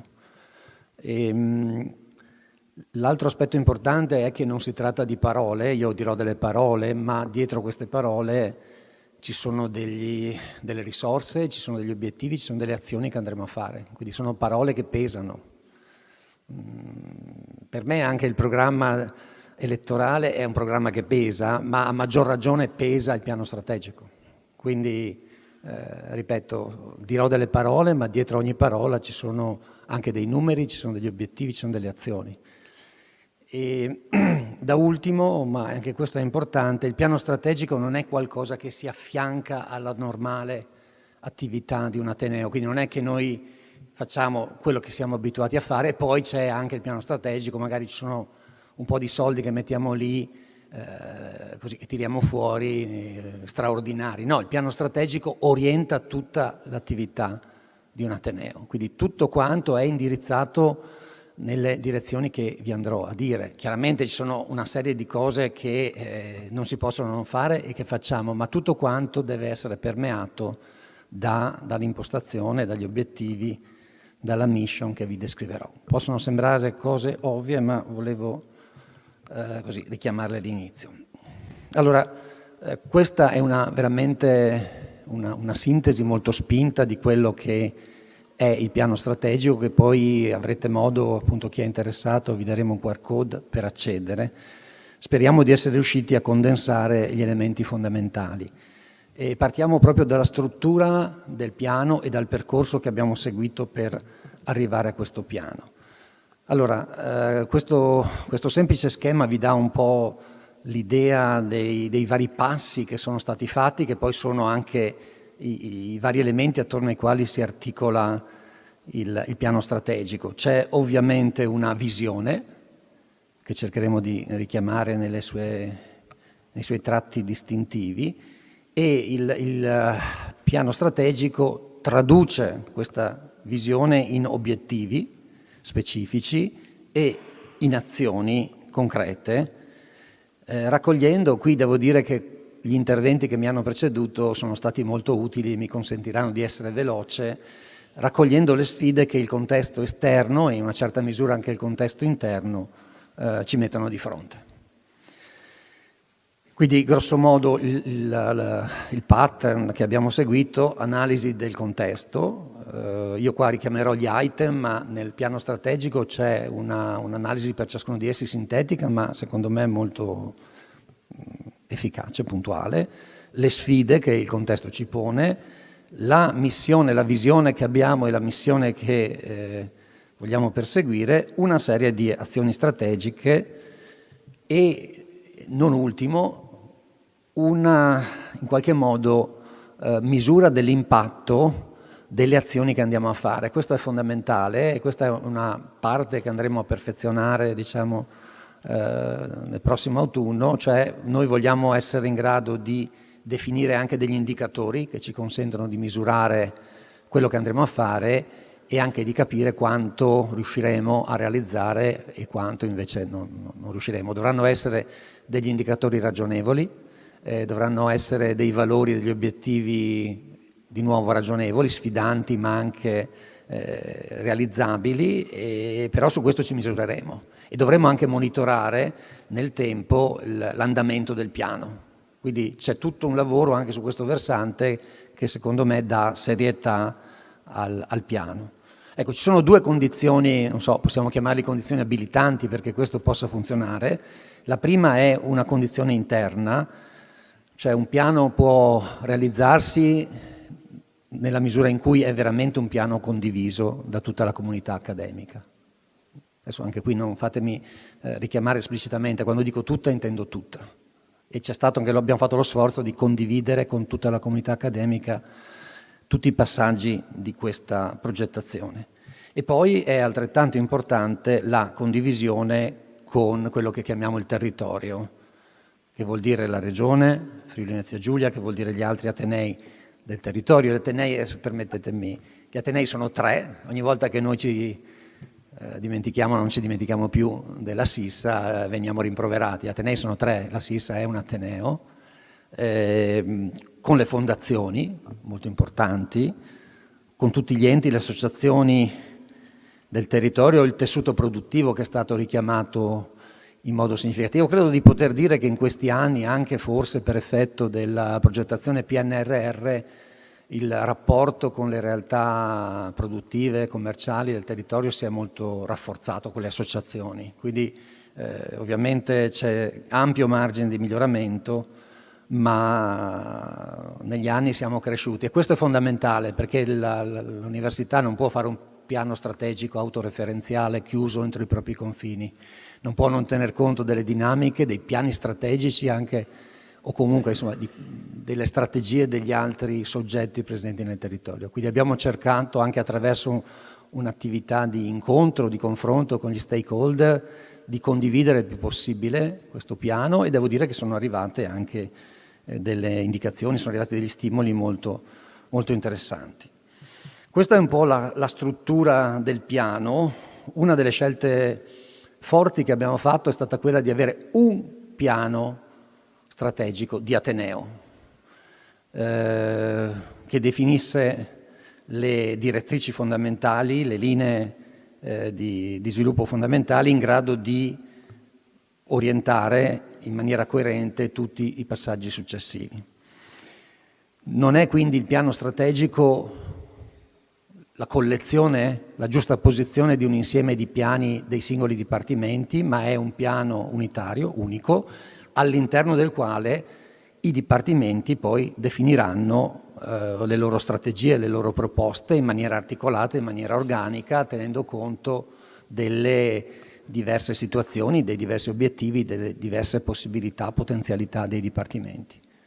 Questa può sembrare una cosa semplice, però rappresenta secondo me un passaggio fondamentale che vuole garantire anche un'efficacia alla pianificazione strategica e anche una coerenza complessiva di quello che si va a fare. E, sulla destra avete questo schema che sintetizza un po' la struttura del piano strategico e riassume quello che dicevamo prima, quindi c'è il contesto esterno, contesto interno, c'è la visione che definisce le direzioni verso le quali vogliamo muoverci e poi ci sono una serie di strategie, qui abbiamo distinto tra strategie di funzione e strategie orizzontali. Le strategie di funzione sono, diciamo, gli ambiti fondamentali lungo i quali si muove un piano strategico di Ateneo, quindi qui trovate, e non può essere diversamente, la didattica, trovate la ricerca, trovate i rapporti con il territorio, la valorizzazione delle conoscenze, abbiamo deciso di collocare qui anche due ambiti che riteniamo molto importanti. Uno è la internazionalizzazione, dirò qualcosa poi, e anche abbiamo dato uno spazio particolare, diciamo, all'area medica, ma come vedrete su tematiche fortemente interdisciplinari. Quindi non è la scelta di privilegiare un dipartimento rispetto agli altri, ma è la scelta di evidenziare alcuni temi che per noi sono estremamente importanti, rispetto ai quali chiediamo sostanzialmente a tutti i dipartimenti di esplicitare, di formulare delle progettazioni. Poi ci sono le strategie orizzontali, trasversali, che in qualche modo attraversano tutti questi temi, che sono legati alle risorse, all'organizzazione, ai servizi. Abbiamo inserito qui anche il tema dell'intelligenza artificiale, che è strutturalmente un tema trasversale sul quale abbiamo detto delle cose, abbiamo fatto delle proposte. Penso sia giusto anche brevissimamente ricordare il percorso che abbiamo fatto per arrivare fino a qui. Uno può andare avanti a costruire un piano strategico per 6 anni, tanta è la complessità, però a un certo punto bisogna convergere, però il lavoro è partito in dicembre, quindi sono 6 mesi molto intensi. Qui devo ringraziare moltissime persone, ma in particolare credo di dover ringraziare il prorettore vicario, il direttore generale, i delegati d'area, in particolare il delegato alle risorse e alla pianificazione strategica, che ha fatto un po' da collante, da coordinatore di tutte le attività, ma direi tutti i delegati d'area nel loro settore si sono impegnati. Poi però il processo ha coinvolto veramente tutti gli attori in maniera diretta o indiretta, i singoli dipartimenti, il personale tecnico-amministrativo, RESD, amministrazione centrale, gli studenti, e poi, come vi dicevo, abbiamo fatto una serie di consultazioni con, diciamo, i portatori di interesse sia interni che esterni, che sono state estremamente proficue. Il piano strategico non contiene in modo esplicito l'indicazione delle risorse che andiamo a mettere, anche se le abbiamo presentate, perché poi queste verranno definite in termini di piano attuativo, così come andremo a definire in maniera dettagliata e precisa gli indicatori rispetto ai quali misureremo l'efficacia di tutte le azioni che andremo a implementare. Come vi dicevo, questo è qualcosa che ci aspettiamo di chiudere per settembre-ottobre. Quindi qual è il messaggio? Il messaggio è stato un lavoro, è un piano di Ateneo, un unico piano di Ateneo, ma alla cui genesi, alla cui costruzione hanno partecipato, direi, insomma, nei limiti del possibile, tutte le componenti della comunità accademica.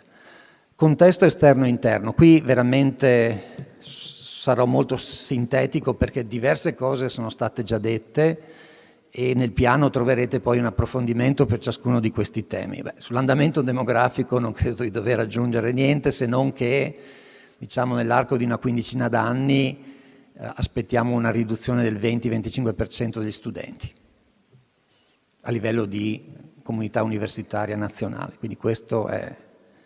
Ci sono altri 2 elementi che in parte sono stati richiamati, ma anche qui forse un paio di numeri possono essere utili. Emigrazione dei laureati. Per un laureato che arriva, 10 vanno via. Qui c'è uno sbilanciamento totale. E mercato del lavoro, anche qui c'è un mismatch tra domanda e offerta, cioè tra i bisogni di professionalità e quelle che di fatto poi vengono messe a disposizione. Stiamo ragionando dell'ordine del 15.000. Quindi sono degli sbilanciamenti molto pesanti. Poi ci sono delle variabili più collegate al sistema universitario, delle generazioni Y, Z e Alfa, che io pure faccio fatica a ricordare, abbiamo parlato ampiamente, credo che il messaggio sia chiaro, ci può piacere o meno, ma gli studenti sono cambiati e questi sono gli studenti con cui dobbiamo lavorare, lavoriamo, e tutto sommato, insomma, le posizioni che rimpiangono altre situazioni, oltre a essere stupide, forse non sono neanche ragionevoli. Ci sono delle potenzialità e da queste dobbiamo sfruttarle. I competitor telematici, anche qui i numeri sono impressionanti, nell'arco di pochissimi anni gli iscritti alle, chiamiamole università, telematiche sono cresciuti in maniera fortissima. Nei primi anni alle telematiche si iscrivevano le persone che non riuscivano a completare il percorso di studio, persone che erano già nel mondo delle professioni. Adesso abbiamo tantissimi studenti che scelgono come prima università a cui si iscrivono l'università telematica. Io qua mi sento di ripetere che le università telematiche sono un'altra cosa, però anche qui non basta dirlo, ma dobbiamo riuscire a dimostrarlo nei fatti. Poi ci sono altri elementi che sono stati richiamati in maniera un po' più debole, ma sono significativi. Anche la formazione terziaria sta cambiando. Accanto alle università ci sono altre realtà, ne richiamo una per tutte, che sono la realtà degli ITS, che ha sicuramente un impatto. Per esempio la riforma del 4+2, che coinvolge le scuole superiori, non è qualcosa che ci può lasciare indifferenti e che sostanzialmente impone agli studenti in uscita dalle scuole medie inferiori di fare una scelta. Quindi qui c'è tutto il tema dei rapporti appunto con queste offerte formative alternative, con le quali insomma abbiamo iniziato a confrontarci non solo come Udine ma come anche conferenza dei rettori, ma le soluzioni non sono facili. E l'altro aspetto che invece io leggo come una grande potenzialità, che è stato richiamato, è quello della formazione continua. Il messaggio che abbiamo cominciato a dare è: se vi illudete di finire di studiare quando vi laureate o conseguite un dottorato di ricerca, vi sbagliate, perché tutto il percorso professionale sarà un percorso in cui avrete bisogno di continuare a formarvi, ad aggiornarvi. E credo che questo sia uno spazio grandissimo per le università, anche perché se non sono le università che affrontano questo tipo di formazione, la fanno altri soggetti. Ecco, io credo che le università siano, penso di poterlo dire, i soggetti più adatti per questo tipo di azione. Poi ci sono alcune variabili più interne che magari appunto non approfondisco qui. Ci sono dei problemi di finanziamento delle università, ci sono dei costi, non so, gli scatti stipendiali del personale dell'università, gli scatti Istat. Tenete presente che non c'è una copertura ministeriale, le università devono far fronte a questo tipo di costi. Quindi insomma, la dinamica è molto complessa, è un tema su cui stiamo discutendo anche a livello nazionale, per il momento non ci sono novità significative. E poi c'è un problema, anche questo specifico ma importante, dal punto di vista stipendiale, abbiamo detto prima, è un elemento molto importante. Io penso che ce ne siano altri altrettanto importanti nelle nuove generazioni, però sicuramente questo è un elemento importante e ahimè gli stipendi che è in grado di pagare l'università al personale tecnico-amministrativo sono inferiori a quelli che altri enti presenti nel territorio, parlo della regione, parlo delle strutture sanitarie, sono in grado di pagare. Questo vuol dire che partiamo svantaggiati dal punto di vista della competizione su questo livello e quindi dobbiamo cercare di migliorare, qualcosa si può fare e dobbiamo soprattutto lavorare dal punto di vista della qualità del lavoro, quindi vuol dire flessibilità, vuol dire smart working, vuol dire supporto alle persone nella loro vita familiare, professionale, da tutti i punti di vista. Questa è una grande sfida e devo dire, lo ripeto sempre, lo penso, c'è un aspetto positivo che caratterizza il nostro Ateneo, è il senso di appartenenza. Io devo dire che in questo ruolo è un qualcosa che sento, quindi nei fattori che ci possono aiutare da questo punto di vista, questo non vuol dire che non ci sia il desiderio giusto di uno stipendio più alto, ma c'è anche il senso di partecipare insieme a una comune missione. Questo, ripeto, è un qualcosa che io cerco nel mio ruolo di coltivare perché credo che sia un grande valore e non penso che sia universalmente presente. Contesto interno, ci sono molte dinamiche, ecco, su questa slide io andrei via abbastanza rapidamente, ci sono elementi legati all'andamento della popolazione studentesca, diciamo ancora non abbiamo visto gli effetti del calo demografico, anzi abbiamo avuto un piccolo incremento, abbiamo margini di incremento. Per darvi un solo dato, il numero di diplomati che non prosegue gli studi universitari nel nostro territorio è molto alto. Tra i maschi arriva quasi al 50%, tra le femmine siamo al 35%, quindi lì c'è un margine di possibile recupero. Io credo che tra le persone che non proseguono ce ne siano molte che invece beneficerebbero di questa prosecuzione, e credo che, l'ho detto anche recentemente, fare o non fare l'università dal punto di vista professionale fa la differenza. Magari non te ne accorgi subito perché hai uno stipendio, ma dopo qualche anno ti accorgi che non aver completato quel percorso ti penalizza e rischia di penalizzarti per l'intero cammino professionale. Quindi qui ci sono dei margini. Stiamo migliorando dal punto di vista della regolarità delle carriere e dal fatto di riuscire ad arrivare in fondo. Siamo intorno al 20% di abbandoni nel primo anno, siamo migliorati, erano 25-30, ma ci sono dei margini. Parlavamo prima di fenomeni legati addirittura ad abbandoni al secondo anno, e non solo nel nostro Ateneo, anche in altri Atenei, e qui c'è tutto il tema dell'orientamento in itinere. Non basta l'orientamento in ingresso e l'orientamento in uscita, su cui facciamo anche molto, occorre anche avere delle antenne che ci consentano di intercettare delle situazioni appunto di tensione, magari anche in soggetti che così in cui non è evidente. Quindi è un lavoro di attenzione. E poi c'è questa dimensione, la dimensione dei servizi e del diritto allo studio, ne abbiamo parlato prima, ne ha parlato Elisabeth, ne hanno parlato anche gli altri intervenuti. Questo è un tema per noi fondamentale. Il PNRR ha aiutato il diritto allo studio, adesso viene meno, stiamo ragionando anche a livello nazionale. Insomma, la nostra regione fino ad oggi ha coperto tutte le esigenze, insomma, cerchiamo, l'obiettivo è di continuare a procedere in questo modo, ma questo è fondamentale. E poi c'è la dimensione della internazionalizzazione. Questo io credo che sia un obiettivo, ma non solo e non tanto per coprire il calo demografico, non basterà, ma perché rappresenta un valore.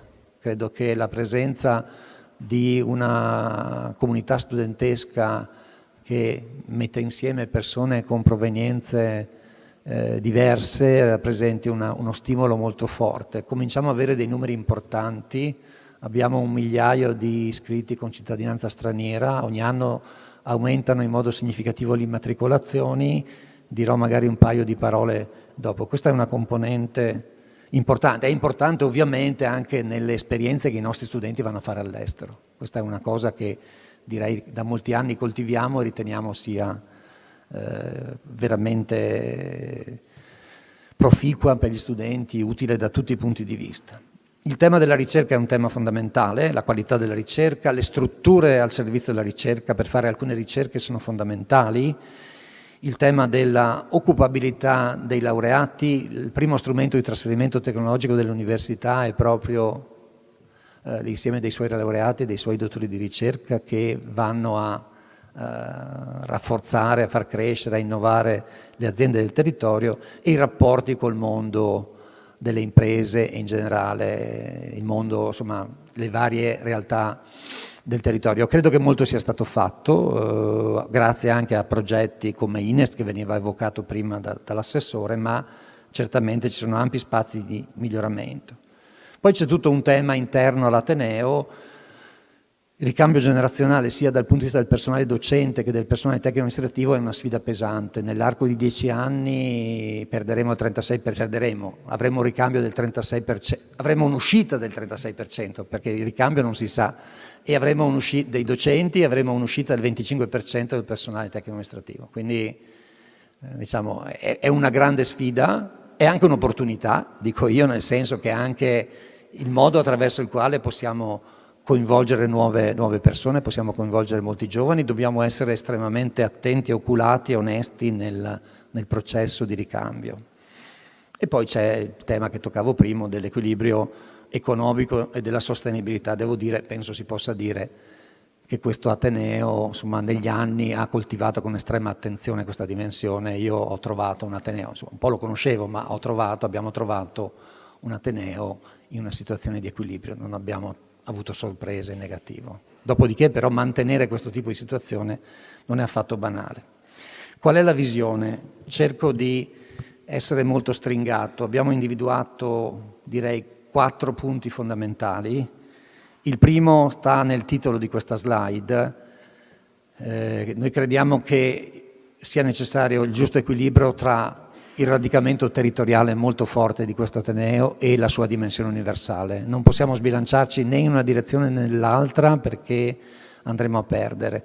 Non possiamo dimenticare il radicamento territoriale, non possiamo dimenticare le specificità del nostro territorio, e quindi vuol dire che su quei temi noi dobbiamo essere presenti e dobbiamo essere all'altezza.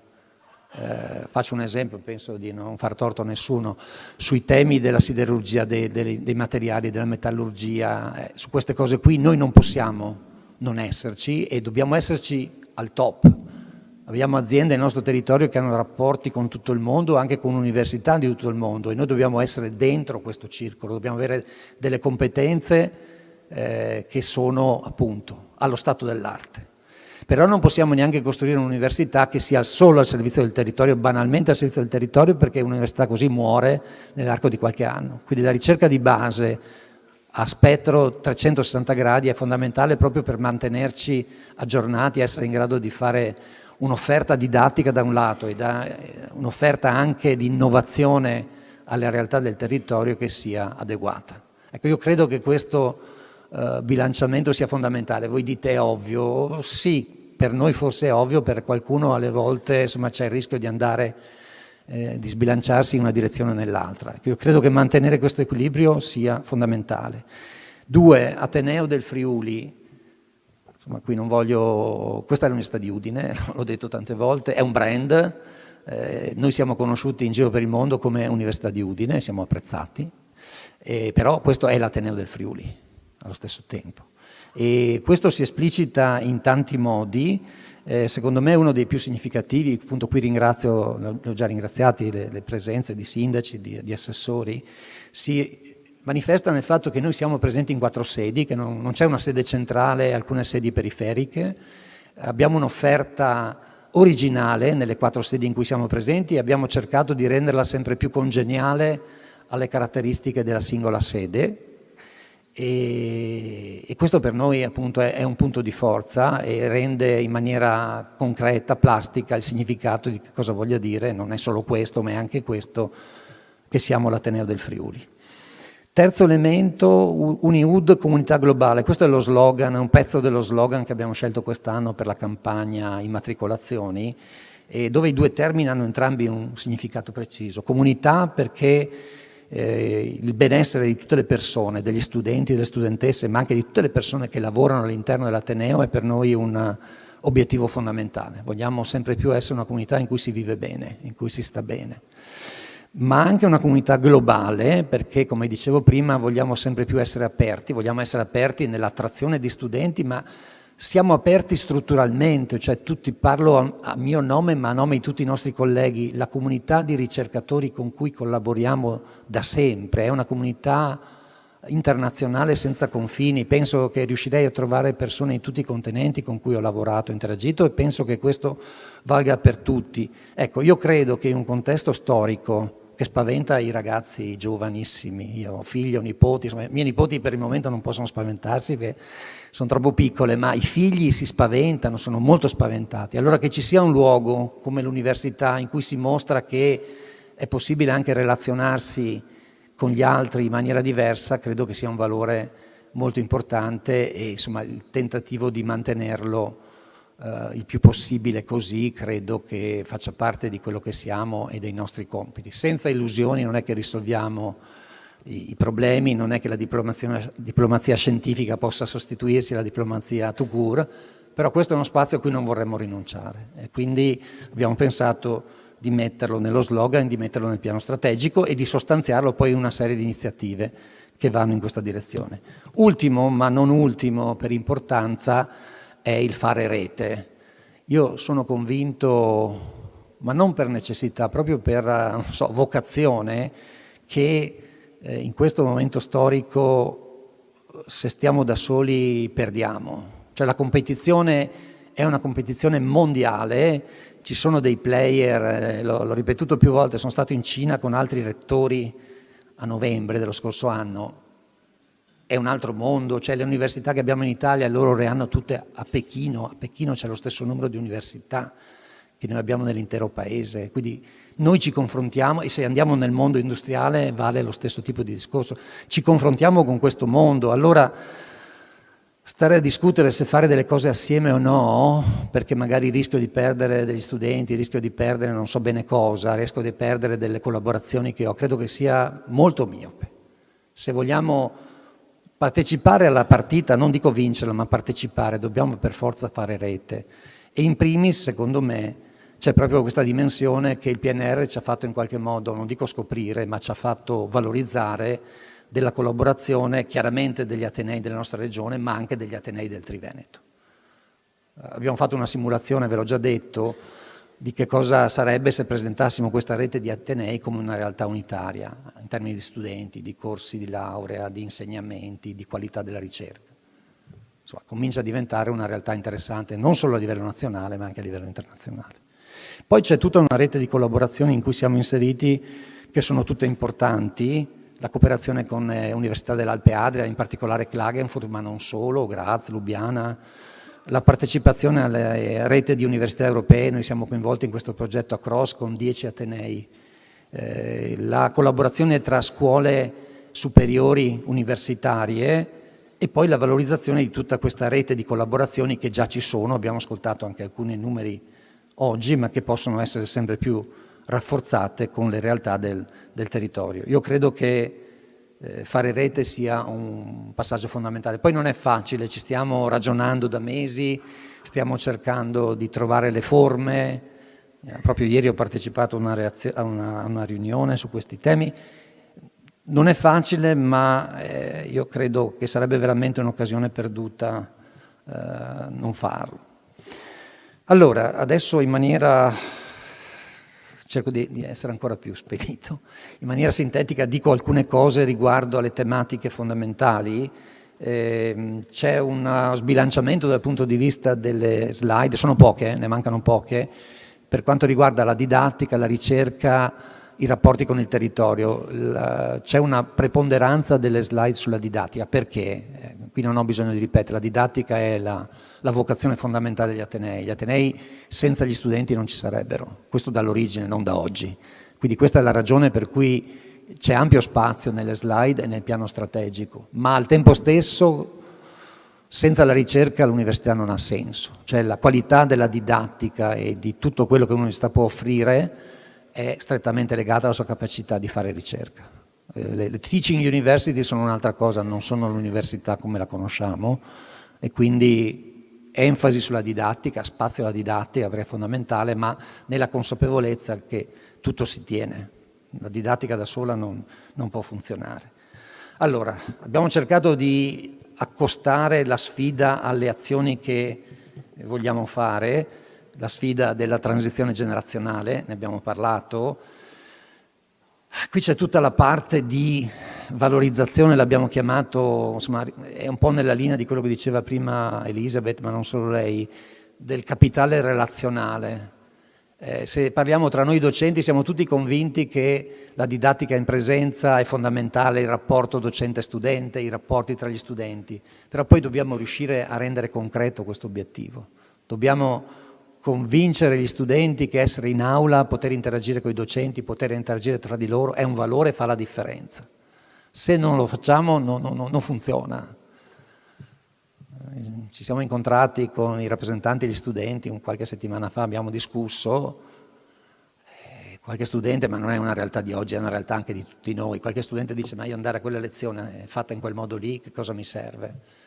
Forse noi non avevamo il coraggio di stare a casa, andavamo lo stesso, adesso forse sono più coraggiosi e dicono sto a casa, studio. Quindi la lezione in presenza è un valore, sì, siamo tutti convinti, non possiamo fare università senza il contatto fisico, ma dobbiamo sostanziare questa realtà. E quindi qui abbiamo cercato di evidenziare, per esempio dal punto di vista delle modalità dell'attività didattica, laboratori, dimensione esperienziale, lavori di gruppi, confronto, cioè qui ci sono tanti temi che non tocco qui, però è fondamentale. Al tempo stesso l'ibridazione didattica, cioè l'usare in maniera intelligente le nuove tecnologie, è un altro passaggio cruciale.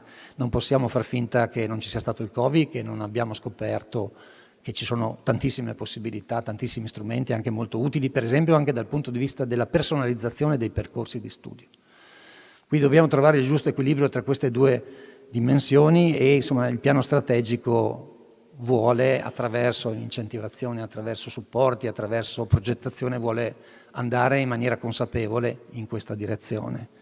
Poi c'è tutto il tema della, quella che abbiamo chiamato mobilità light.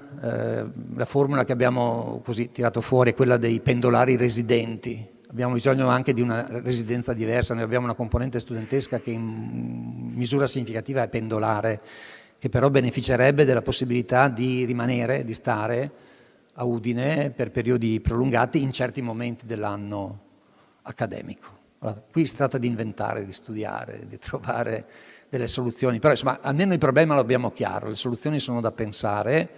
Il fatto di consentire a questi studenti di stare nelle città, stare a Udine o nelle altre città per periodi prolungati è anche un modo per creare occasioni di aggregazione, quindi ne va anche della qualità dell'esperienza universitaria.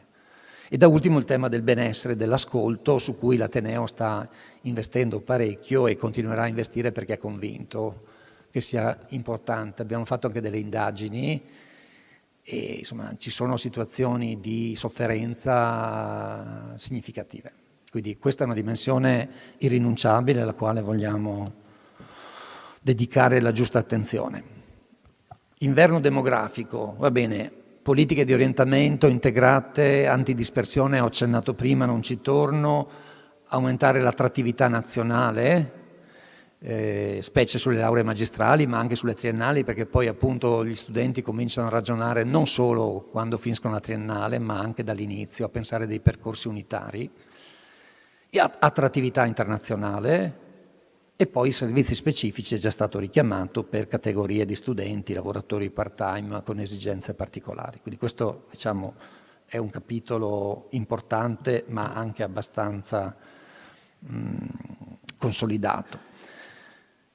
C'è tutta la dimensione legata all'orientamento ex post, all'uscita, su cui questo Ateneo sta investendo direi da diversi anni e su temi sui quali vorremmo continuare a investire.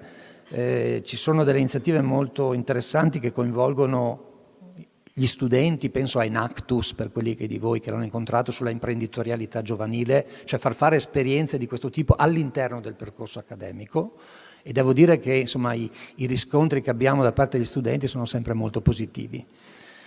Quest'idea del mentoring specialistico, cioè accompagnare in uscita gli studenti affiancando a loro delle persone che sono in grado di aiutarli a orientarsi nelle offerte, creare occasioni, penso al job breakfast, ma insomma ne abbiamo veramente tante, in cui gli studenti hanno la possibilità di interfacciarsi col mondo delle professioni e del lavoro, magari non soltanto alla fine del percorso accademico, ma anche durante il percorso. Qui ci sono tante iniziative, ma ce ne sono anche diverse che abbiamo iniziato e che vorremmo iniziare.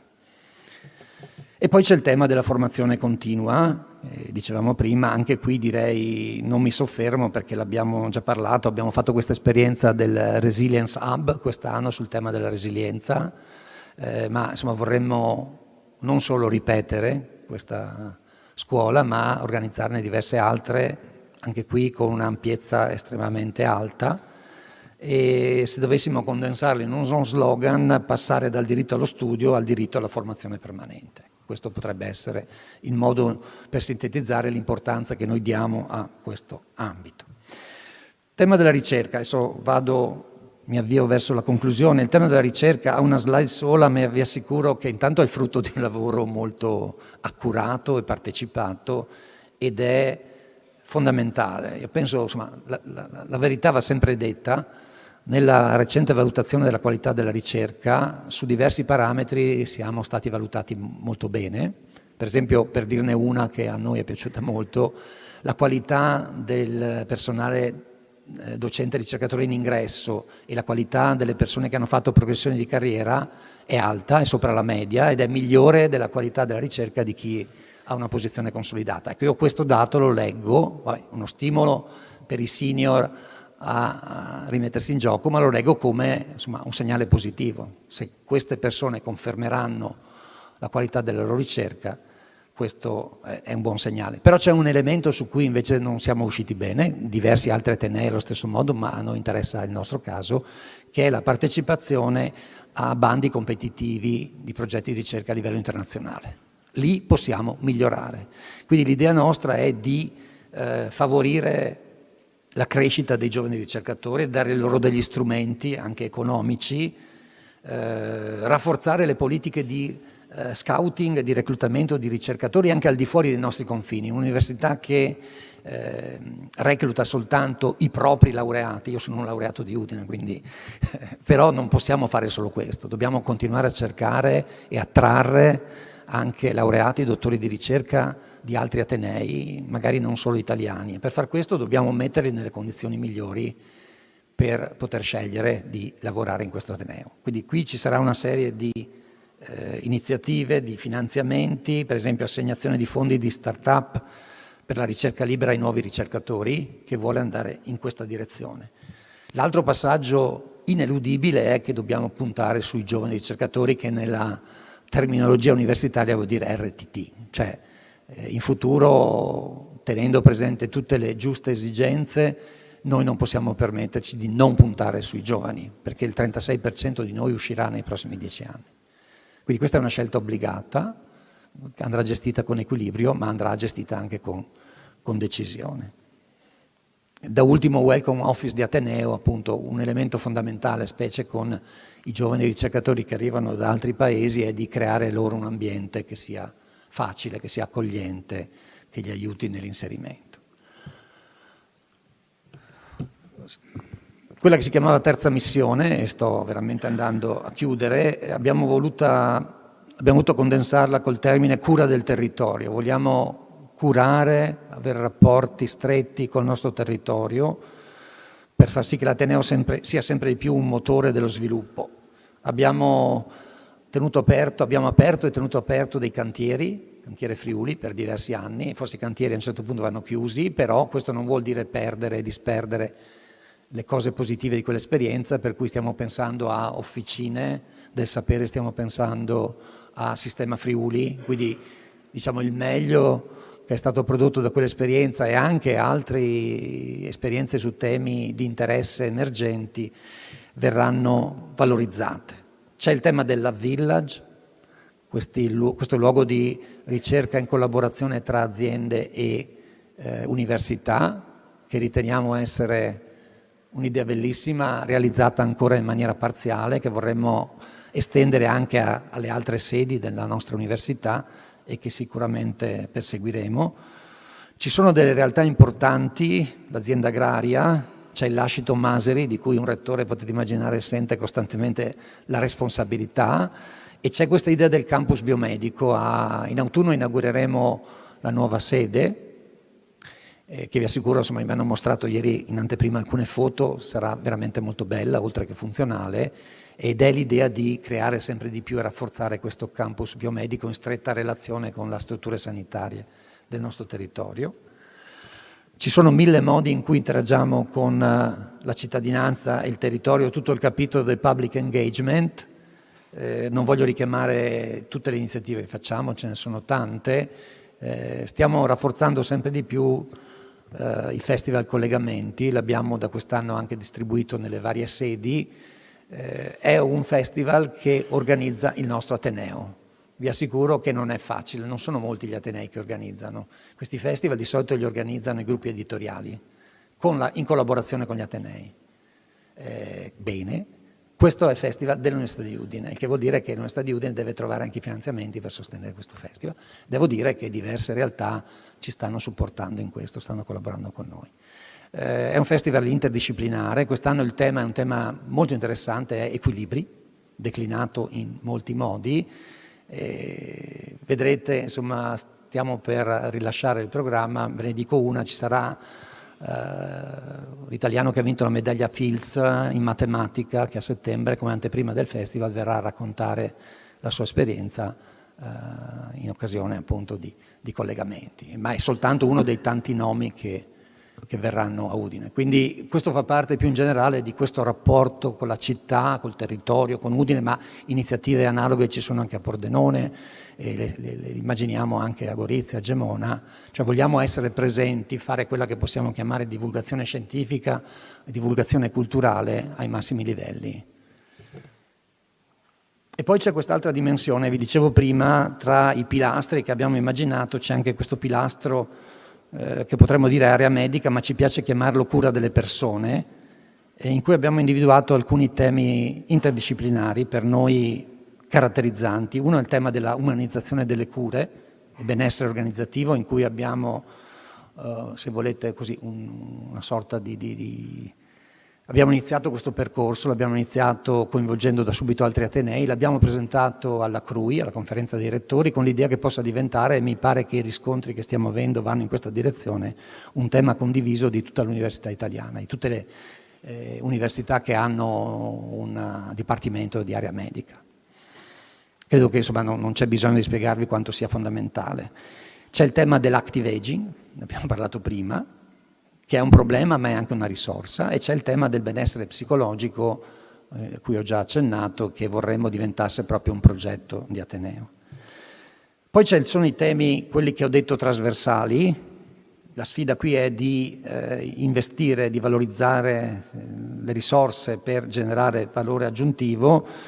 Le tematiche sono tante e tutte meritevoli di attenzione: come gestire in modo strategico il turnover del personale docente, ma allo stesso modo anche del personale tecnico-amministrativo, come potenziare e qualificare il personale tecnico-amministrativo, questa è un'altra dimensione che secondo me può fare la differenza, come introdurre, in realtà come migliorare gli strumenti di flessibilità organizzativa e il welfare di Ateneo, come ottimizzare le infrastrutture esistenti attraverso piattaforme unitarie. Questo è un processo che abbiamo già iniziato, che va secondo noi nella giusta direzione.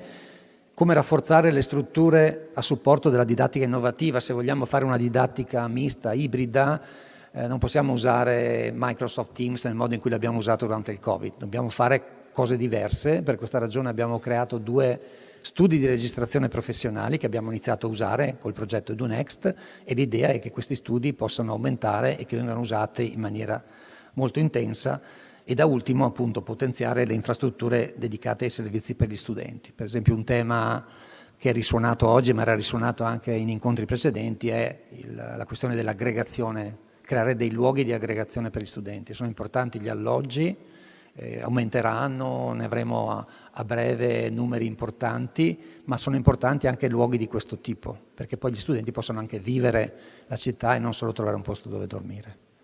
E questo è una sfida. Non so se ho vinto la sfida di essere breve.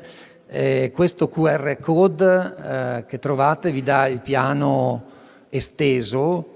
Mancano ancora dettagli ma minimi, per esempio manca la mia lettera introduttiva che non sono riuscito a perfezionare, qualcos'altro manca, ma insomma tutte le cose fondamentali stanno lì.